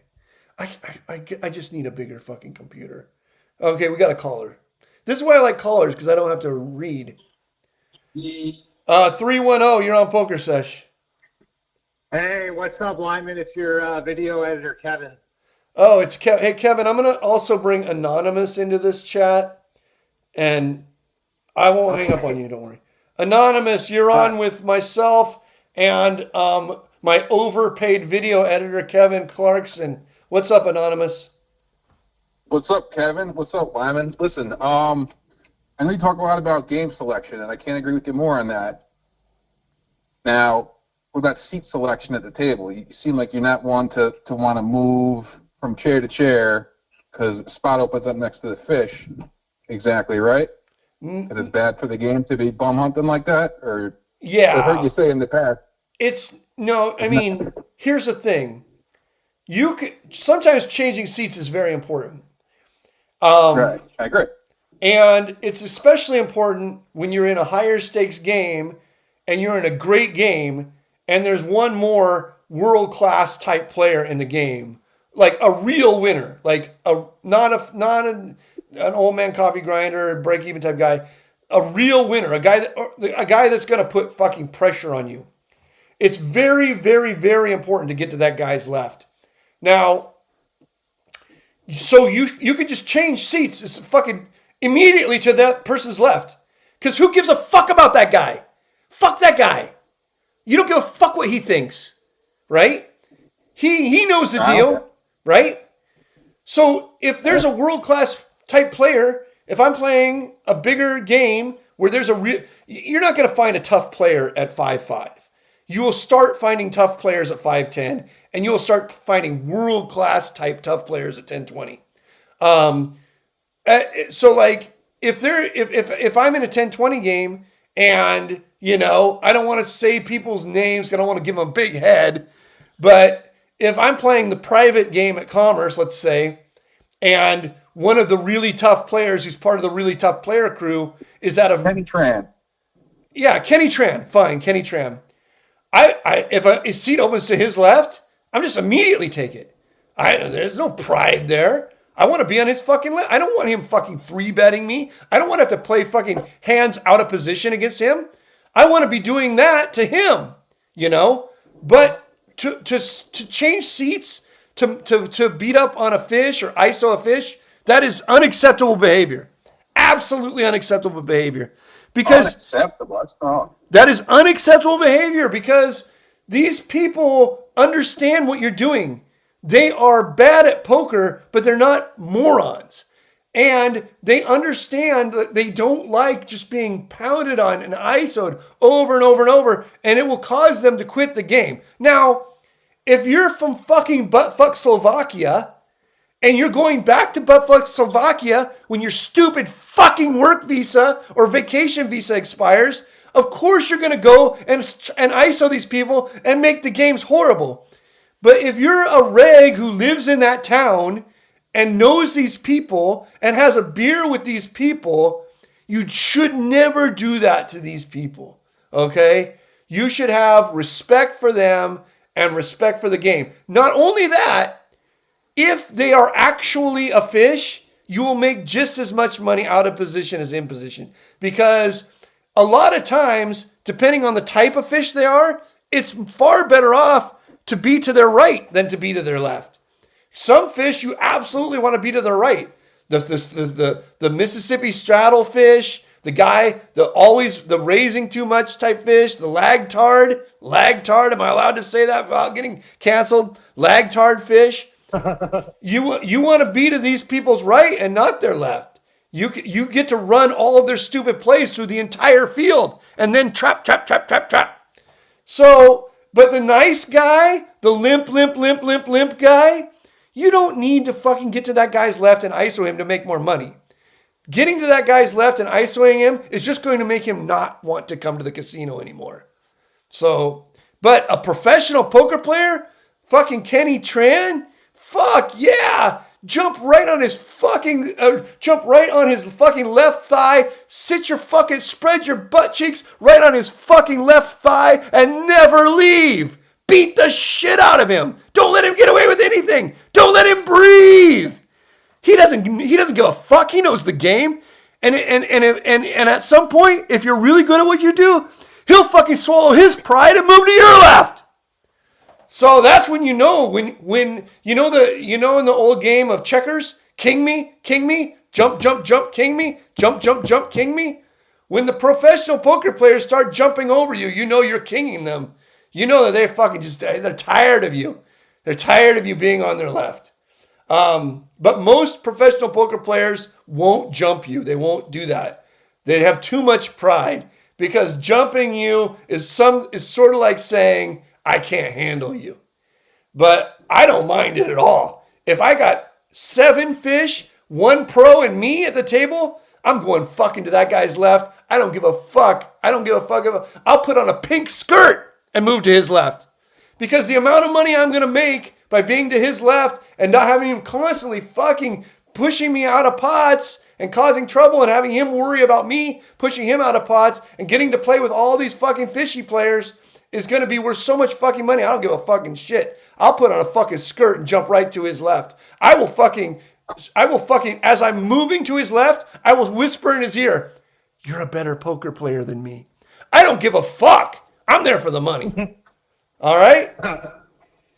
So I guess a follow-up question, you kind of mentioned a little bit too, the Mississippi straddle guys, because main reason I'm asking this is I ran into something today that I haven't seen in a while. Is we got a guy that was playing who was straddling every single hand. They let you straddle from wherever you want as long as you're on the blinds. Right. And he was to my immediate left. And after a round or so of seeing this every time, I even said it out loud. I said, I got the best seat.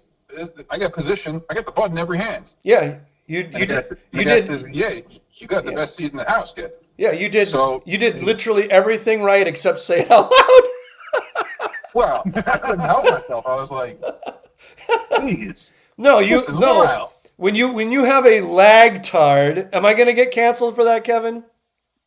No. When you have a lag tard, you just get to run the field through all their stupidity. Every fucking time you have a hand, you just limp it to the lag tard. The lag tard does something stupid, which is what they love to do, and then they run the whole field through their stupidity. And what ends up happening is other people were setting up the lag tard, and the lag tard sets those people up for you. So yes, position is relative. I guess that's what Einstein would say, I think. Position is relative. I don't know if it's a common thing, but the casino I play at, they let you straddle anywhere but the blinds. And you can straddle under the gun, you can straddle mid-position, the button, anything but the blinds. So, I mean... That's a normal thing in a very good game. In a very good game, that's a normal thing. In a bad game, that never happens. But in a very good game, that's a normal thing. Yeah, so this casino I'd be frequent in here and there, they let you do that. And, I mean... If the guy's literally straddling every hand, I didn't move to that spot on purpose. He just happened to plop down on my left and straddle every single hand. But, I mean, would you ever consider doing that? Moving to the right of the guy that straddles every hand? Probably. Not a bad idea, I would think. I've never experienced it, though. Moving to the right of the guy is generally no problem. That's fine. Because nobody's going to think that you're being a dick.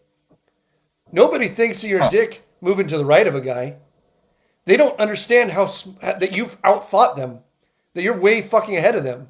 So, and a person who's a lagtard never thinks that somebody moving to the right of them is setting them up or being mean to them or treating them with disrespect. You can move, and you can even move to the right of a guy because if there's a lagtard at the table, usually that person likes to have a few cocktails. They like to have a good time. They like to fucking bet on the game. Usually, it makes perfect fucking sense to move to their right, to just talk to them about the game, to put down a little action, to fucking do some shots. So, no, there's a million ways that you can move around and not make it look like you're a fucking scumbag. Speaking about the game, when you get people to throw a couple bucks on it, do you ever offer them a rebate to incentivize them? And if so, at what point is too much? Because, I mean, if you're giving them, let's say the gold standard is 20% every week you give somebody back, right? Like, people can abuse that on you if you're giving them that kind of a kickback. Right. Because you pretty much lose the edge if they're doing one a week, right? No, I never. When I was theoretically a bookmaker, and I was betting the training coins at WPT. I had a lot of training coins, not real money, training coins. When I was in the training coins sports betting business, not even betting, sports prognostication business, when I was in the completely legal training coins sports prognostication business, I gave no one a deal ever. Here was my deal. No deal, huh? Here was my deal. Here's the deal I gave people. You can bet the game at minus 110. And if you bet 11 and you win, I'll pay you 10. That was the deal. That's not a deal. That's standard. No, that's not standard. And here's why. Here's why it's not standard. Because I always paid over decades. I always paid. And so everyone ended up with me.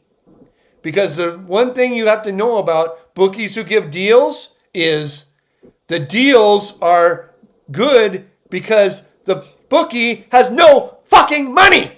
He's broke. And he's not going to pay you sooner or later. Hypothetically, there's guys that make $1 million giving deals. That's no. You go to Las Vegas, they're not giving you no fucking deals. It happens. It happens, but that's not the way it works. That's not the way it works in my world. In my world, you got the greatest deal in the history of the world when you bet with me, theoretically, with training coins. You got the greatest deal that humanity ever offered. You got to do something that was totally illegal and have a 0% chance of getting scammed. It was the greatest deal that humanity had to offer, and that was it. That's all you got, and that's all it took. Because in my time of doing that, you know how many bookies I saw come and go? Countless I saw come and go. Guess who never came and never went? Me. I'm just always sitting there. You bet 11 to win 10. End of fucking story. End of story. And I just keep it simple, stupid, right? It's an acronym. KISS. KISS. Keep it simple, stupid. I wish life was so simple. If you're not a scumbag, life is simple. If you're a scumbag, life gets real complicated. I live by a code. I always treat others the way I want to be treated. And that is my code. And I've always lived by it. And I've done millions and millions and millions of dollars in bets in the casino, on poker, sports, you name it. Anything you can fucking name, I've bet on it. Not one person on Earth, on the planet Earth, could tell a bad story about me. They could say I'm an asshole. They could say I'm a jerk. They could say I'm rude. They could say I should be canceled. They could say I'm arrogant. They could say I'm a fucking genius, which would actually be true. They could say anything. They can say anything they want. But no one on earth can ever say that I wasn't there with the money in full and a smile on my fucking face. And at the end of the day, that's all that matters. If you live your gambling life with that code, you will never not have customers. You will always have customers, unlimited customers. Because they're in the gambling world, maybe 10%, 5% of people live by that code. And so because of that, as the other 95% come and go, everyone ends up with you. And they end up with the deal that you're going to give them, which is a fair deal. But it is what you say it is. It's not what anyone else says it is. All right? There's a more fair deal out there. Fuck that. There's not a more fair deal if you don't get paid. You're going to tilt the shit out of me now. This is what the people used to tell me. They used to come to me and say, oh, but Abe, this guy will give me this certain percentage back of my losses. Blah, blah, blah. I said, good luck. Good luck. Guess what? Then when the fucking guy went broke and they didn't get their last payment, they come fucking crawling back to me on their fucking hands and knees. I don't give a fuck. There's a thing called fool's gold. If it seems too good to be true, it probably is too good to be true. You're much, much better off dealing with the devil you know than the devil you don't know. If you've got a guy who lives by the code and has for decades and no one has a single fucking bad word to say about that guy, you're much better off dealing with that guy than you are dealing with some fly-by-night guy who says he's going to give you some sort of fucking money back. Never give fucking money back. Makes you look like a pussy. Makes you look weak. No, it makes you look strong. Like they never stop asking. And they'll give you a kickback. They never stop. Once you fucking give an inch, they're going to take a mile. They never start asking. Once you start a negotiation, it's always going to be a negotiation. They never stop asking. There's no negotiation. It's a flat rate. Don't fucking negotiate. Don't negotiate. Don't negotiate. Set a line and live by the line. Once you start a bunch of fucking negotiations, it's fucking endless. Endless fucking negotiations. Now, I get it for a super VIP. Super VIP. For a super VIP, obviously you go back to the golden rule. And the golden rule is the guy with the gold makes the rules. But this has to be a super VIP. The type of guy who will post the fucking money. If a guy will post the fucking money, giant amounts. Let's just say hypothetically, everyone that posts, you offer them something back, right? Whatever that something is. Say 20%. It can't get too complicated. It can't get too complicated. I'm not going to offer anyone anything ever. Never. But if a super VIP wants to negotiate, you got to live by the golden rule. The guy losing the gold makes the rules. And sometimes you got to let him go. You have to say, sir, I have to let you go. And that is what it is. But guess what? They always come back. I fucking never lost a super VIP in my fucking life. Super VIP, I go fucking country club every fucking week with super VIP. They went to 5 fucking people between me and them. It always ends up back with the fucking guy you can trust. Trust is everything. Nothing else matters in the gambling world. Trust is everything because everybody is working on credit. Everybody's doing some fucking shifty ass fucking nonsense. Trust is fucking everything. So if you have trust, trust is valuable. And if you have that value, you don't have to give other things. Now, let me tell you something, Anonymous. I'm talking about a long time ago. I've been out of this game for a long time. The modern world might be different because you can go to DraftKings and FanDuel and MGM Bet. Exactly. But I don't give a fuck about the modern world. I'm not in it anymore. So I'm just telling you the way it was for me. I'm telling you that living by a code hasn't changed. But maybe the way you offer the bets change. Maybe just offer them all at minus 105. I don't fucking know. If you offer all the fucking bets at minus 105, you're going to get crushed. If you start giving people 20% back, on all their losses, you're going to get crushed. Guaranteed. You're going to get crushed. That's a strong word. You're going to get crushed. I'm telling you right now. Because yes, there will be super VIPs that you can handle that with. There will be a very small number of super VIPs that you can handle that with. But the majority of people, that isn't going to work. Because the majority of the people, once you give them a super sweetheart account, minus 105 with 20% back or some stupid shit like that, they aren't going to just bet on their account. People are going to weasel in and also bet on their account. Because these fucking weasels are going to know that they can beat that account. You're just going to attract a shit ton of weasels. You're going to be fucking knee deep in weasels. Because, if you walk to a casino and throw a rock, yeah, you're going to hit a fish, but that rock is going to bounce off and hit a guy that is going to fucking bet college totals at minus 105, 20% back lines and destroy you. Destroy you. So, it's easier just keeping it all simple. It's easier. It's about relationships. And this is the thing that might be different nowadays. Nowadays, because of FanDuel and online, it might not be about relationships anymore. But in my time, it was about relationships. It was all about relationships. And if you had a good relationship, the guy would just bet with you till the end of time. And he was, and he felt, it was a strange situation. You were friends in a very interesting gambler way. You were friends and you stayed friends. So I don't know. If it's not that way anymore, it's not that way. I can't help you. Would you rather have 5% of $500,000 or 2% of $4 million? I don't fucking know, dude. Listen to me. It's all it's like, how many angels can dance on the head of a needle? I don't fucking know, because it's all prognostication. It's all fucking prognostication. You don't know. You just don't know. I'd rather have 100% of the dollars that I understand and bet on. That's what I'd rather have. Even if and I don't need any more than it takes to live a happy life.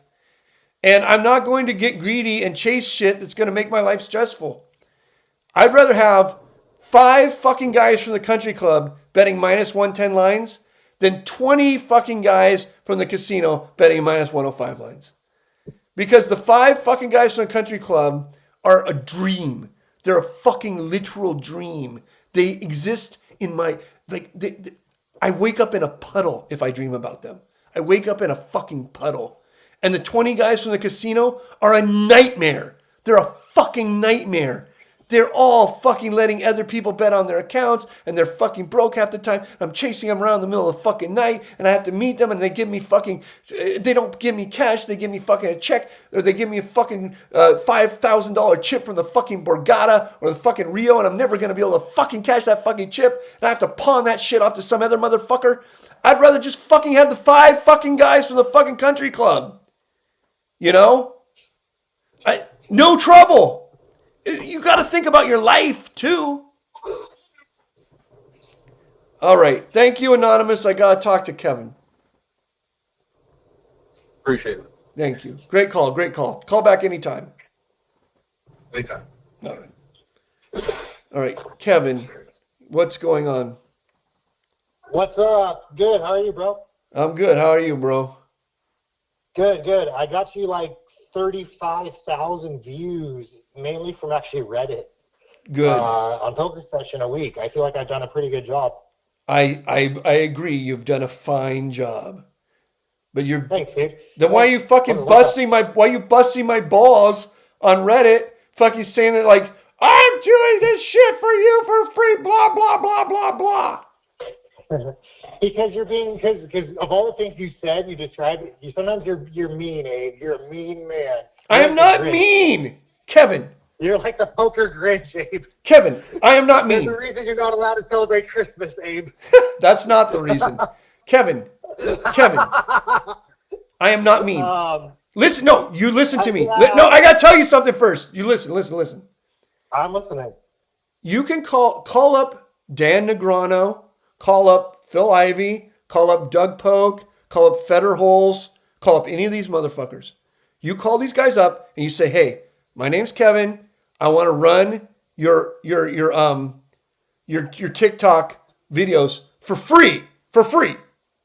All you have to do is let me text you anytime I want."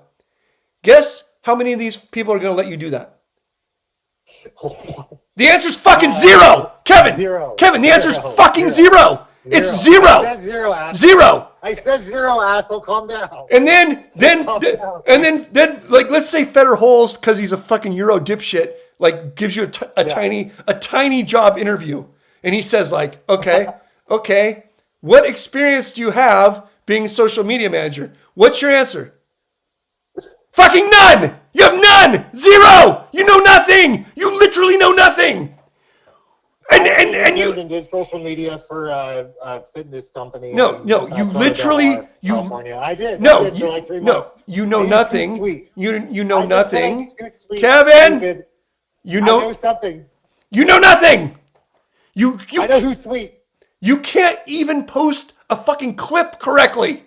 And then that's the best it is so far. It's the best we got. That's the idiom. It's the best we got so far. Yes. And guess what? Social media manager for you ever. I'm the best. You know, like Better Call Saul says he's the best lawyer ever. I'm the best social media manager for you ever. You know why? Because I actually kind of like you a little bit too. Okay, Kevin, I'm going to tell you something, and I don't want you to get a big head. You are the best social media manager I have ever had. But guess what? You're also the worst social media manager I've ever had. Because you're the only social media manager I've ever had. And I got you on that joke. I beat you to the punch on that joke. Okay, thank you. Okay, what do you? I told you that I would answer a real poker question for you as payment. Sure. Okay, so I think that the LA casinos, if they updated their poker structure for their smaller stakes games, it would be better, and it would trickle actually into more recreational players playing the 5-5 in the bigger games too. So basically, the 2-3 games, the $100 minimum structure doesn't create that many winners. If they bump it up to $200 minimum, it would be a lot better for the game and for all the casinos. The $100 minimum in the 2-3 games at like Hustler and Gardens and Bike, it's too low. It's too small of a money amount. No, but Kevin, making the games better has nothing to do with creating winners. Making the games better has to do with creating variance so that bad people can go on runs, okay? So I don't know much about these games other than their massive rake traps. I don't know that I don't think that changing the buy-in structure is going to help at all. I don't think it's going to make any fucking difference. They're raking on a $2, $3 game, they're raking $8 a hand with the jackpot drop, right? Yes. Yeah, so they're raking. It would. They're raking almost 3 big blinds a hand. It's fucking. Yeah, but when it's 8 or 9 handed, multi-way makes up for that. It doesn't make. The problem is the short stack buy-in. The $100 minimum is the issue. Kevin, I'm going to tell you something. Anything that helps you make money is bad for the game. I'm not saying that as a disparaging towards you. It's any professional. Anything that helps a professional. That's not true. It's absolutely true. Because you're no help to the casino. You're fucking no help. No one wants to play poker with you, Kevin. I make friends with some of the recreationals. No, you do not. You do not? Yes, I do. You're stereotyping all young poker pros as Asperger poker pros. That's you. No. You make friends and... Yo, I'll give you an example. I get a cool fucking haircut, and people copy my haircut. Kevin! They're learning shit. Yeah. Kevin! Yeah. You could get a haircut, too. You could copy my fucking haircut, too, Abe. You don't have a cool haircut. You makes your head look... I do. I have a Brazilian barber, and it's a very cool haircut. Your hair, number one, your head looks like a fucking egg, number two. But that's fine. But here's the thing. I can go grab tape from no less than 2 weeks ago when you called into the show, and you said you had no friends. So how are you fucking making friends and have no friends? I'm making friends now, actually. I'm actually going to a Friday night Shabbat, like a dinner thing with one of my poker pro friends that plays the bike, Sam. Shabbat? So I'm making friends. That's not friends. Yeah, I'm going to... That's indoctrination. They're just trying to indoctrinate you. When you go to a church... We're going to meet some girls. You're not meeting fucking girls at church function. Fucking Shomer Shabbos. Yeah, You're not fucking meeting... Wear a suit. I'm going to wear a suit. Oh, fuck. Well, listen, I'm wishing you the best, by the way, but that's... Kevin, listen to me. You do not have friends at the casino. Most of the people at casino are at best annoyed by you. At worst, they're actively trying to get you thrown out of the casino. You've been thrown out of more casinos than any fucking human in existence.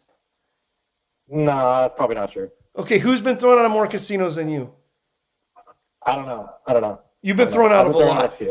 You get thrown out of casinos all the fucking time. No. I'm trying to be on my best behavior. I'm trying to not get thrown out. And, So Kevin. So I'm good, bro. What's up? Kevin, I actually enjoy you. When I say these things, I'm not saying them to be mean. You act like I'm saying it's tough love. It's tough love. I'm explaining to you. Okay. I'm explaining to you the way it is. But don't get about it. Don't get horny about it. Now listen to me. Okay, what's up? No one at the casino wants to play with you. Things that make you be able to make more money and play longer are not good for the casino. You are not somebody who could go sit at an empty table and have other people come to that table and sit with you. Ever. People give me fist bumps all the time. Fist bumps? They feel like talking to me. I'm a young Caucasian male. I'm handsome. There's a lot of overweight businessmen that like talking to me. They want to learn about diet. There's a lot of people that call my haircut. I'm influential in other ways. I'm not a joker like you. Okay. Yeah, I think, you know what? I think Mickey Palmer said it best. You're a clown, gang. You're a clown. Okay. You're one of those joker poker pros. Okay. I'm one of those sleek, cool poker pros with a cool haircut. Like Kevin, Brazilian, Kevin, by what definition are you a poker pro? You play $2, $3. You have no fucking bank. I'm playing 5-5 now. I'm playing 5-5 now. You short stack. You have no fucking bankroll, and you live at your parents' house. By what fucking definition are you a poker pro? I pay for shit with poker. I made $1,000. No, playing poker. No, you don't pay. No, you do not. No. Check my Instagram. What are you talking about? No, you do not. You told me that you go to the store. I made $1,000 last week playing cards. What are you talking about? No, but I posted pics on my Instagram. No, but I paid bills with that shit. No, I bought weed with that. No, you told me that you go to the store and steal shit to eat. Is that still true? I thought that's part of the poker pro job, is being a criminal. No! Going to the fucking store to steal shit to eat is not part of the poker pro job. Not spending money is saving money, right? Okay. That's what Sklansky said. Okay. Miller said, Sklansky and Miller never said. Kevin, what was the last thing? Yeah, Miller said that for sure. Okay. What was the last thing you stole? We got to go through this. Are you serious? Yeah. Sweet potatoes, red wine, dark chocolate, pieces, coffee, and prosciutto.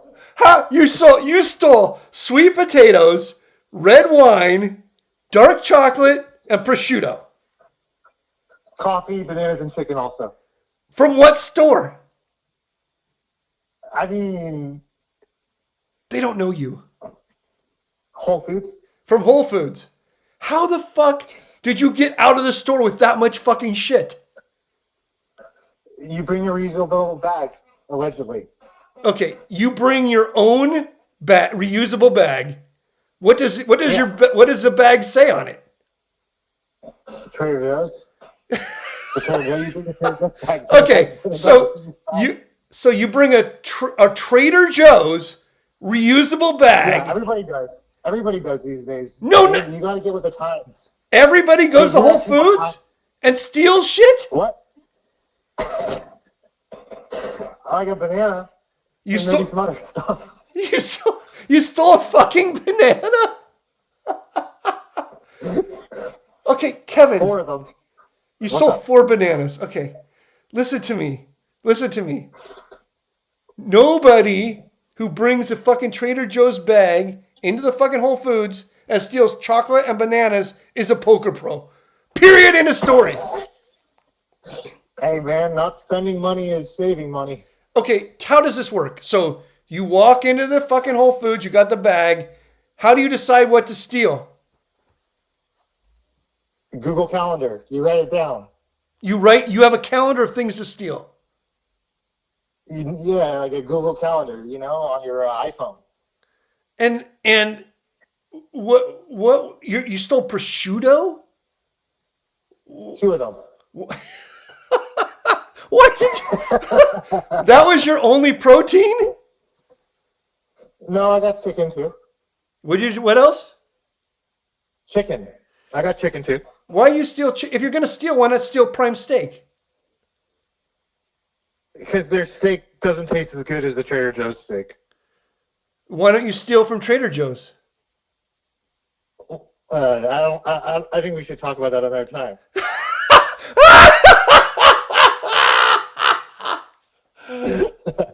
All right, Kevin. I agree with you. We'll talk about that another time. All right. You've probably been caught. No losses. Have you ever been caught? No. I've had a few people chase me out of the store, but they're like young kids. They're not supposed to do that.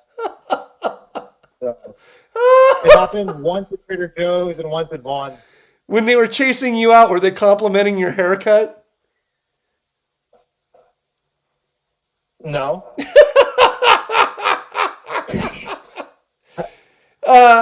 Kevin, this was a great call. Do you have another poker question? You said you had two.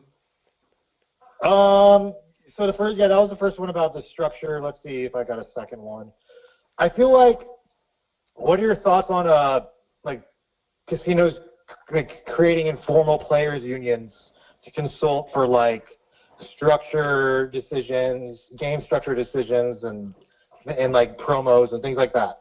It's totally fucking stupid. It's moronic. I've been to like half a dozen of those player union meetings.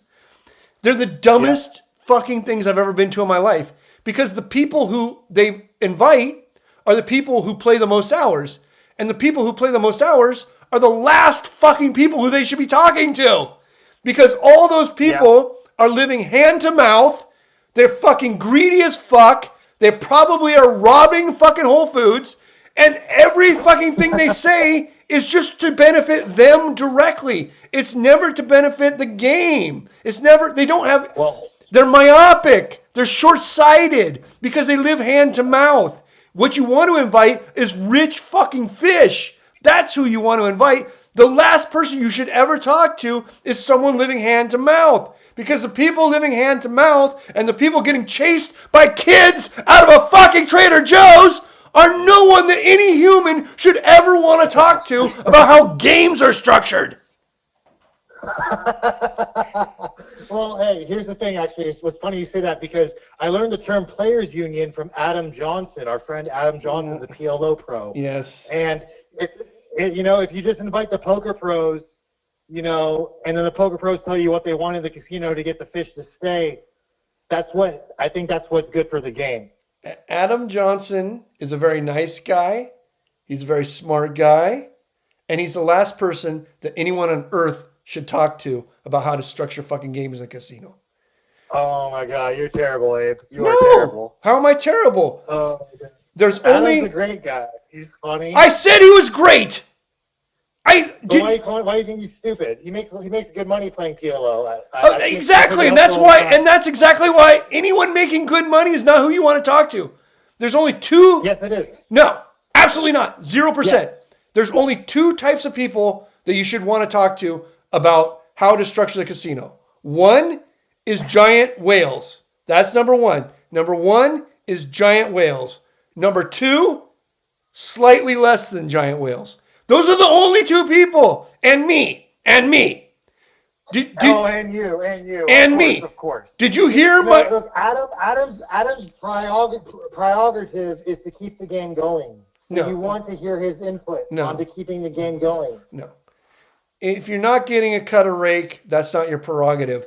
Or as you would say, prerogative. Didn't you just say you had like a high IQ or something? F you. Okay. What? Who are you talking to? You talking to like a parrot? There's no girl there. Who are you talking to? No, I'm talking to you. I said F you. Okay. I thought you were talking to... Anyways, what you're saying? Adam... Nobody said. I already said Adam is very smart, very funny. I consider him a friend, but nobody should talk to him about how the fuck you make a game better in a casino. You talk to fish, and you talk to people who have to run games. Did you hear earlier when I was talking about how to do the promotions? Yeah. You make the juices wild. Yes! That's why everyone on earth should be talking to me. No one knows more about this shit than me. I spent my whole fucking life doing this shit. Only you. Yeah, of course. Only you, Abe. Well, not only You're the me. only one that can get pocket aces. No, not only me, Kevin, but here, I'm going to say something that's going to upset you. I have a genius IQ. I have a genius IQ, Kevin. Mensa? I am a 25-year member of Mensa. I am a literal genius. God. Kevin, I am a... Go on. I am a literal genius. Not like, I'm a genius. No, I'm literally a genius by definition. That is why you should talk to me. And this is another reason why you're lucky to be my fucking social media manager. Would a genius really going around screaming he's a genius? Yes. And here's the reason why. If you walked up to LeBron James and said, hey, LeBron James, let's play some one-on-one basketball. LeBron James would say to you, are you fucking kidding me, you dipshit? A, your head looks like an egg. B, you're 5'10". C, your body is the fucking consistency of a veal. D, you can't even touch the rim. E, I'm gonna fucking just dunk it on your fucking face the whole fucking time, okay? Because Okay. and I am a intellectual LeBron James.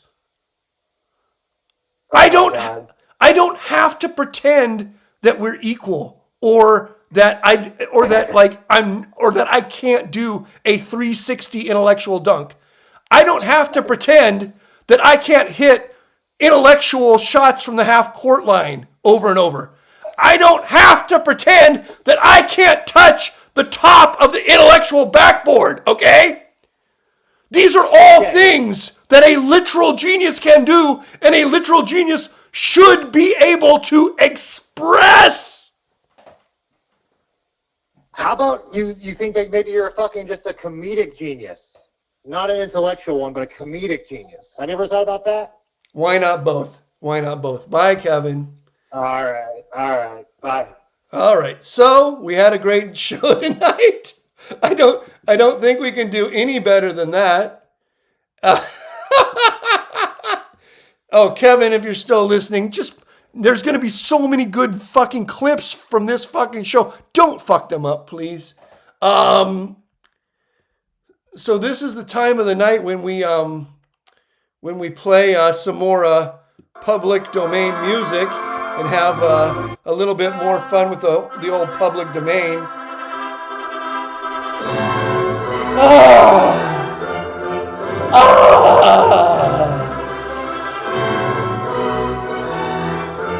Coming to you live from the public domain, it's Pokersesh with Limon Poker.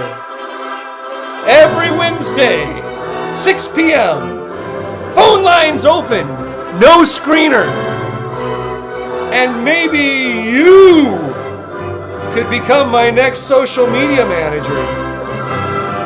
But until next week, bye-bye.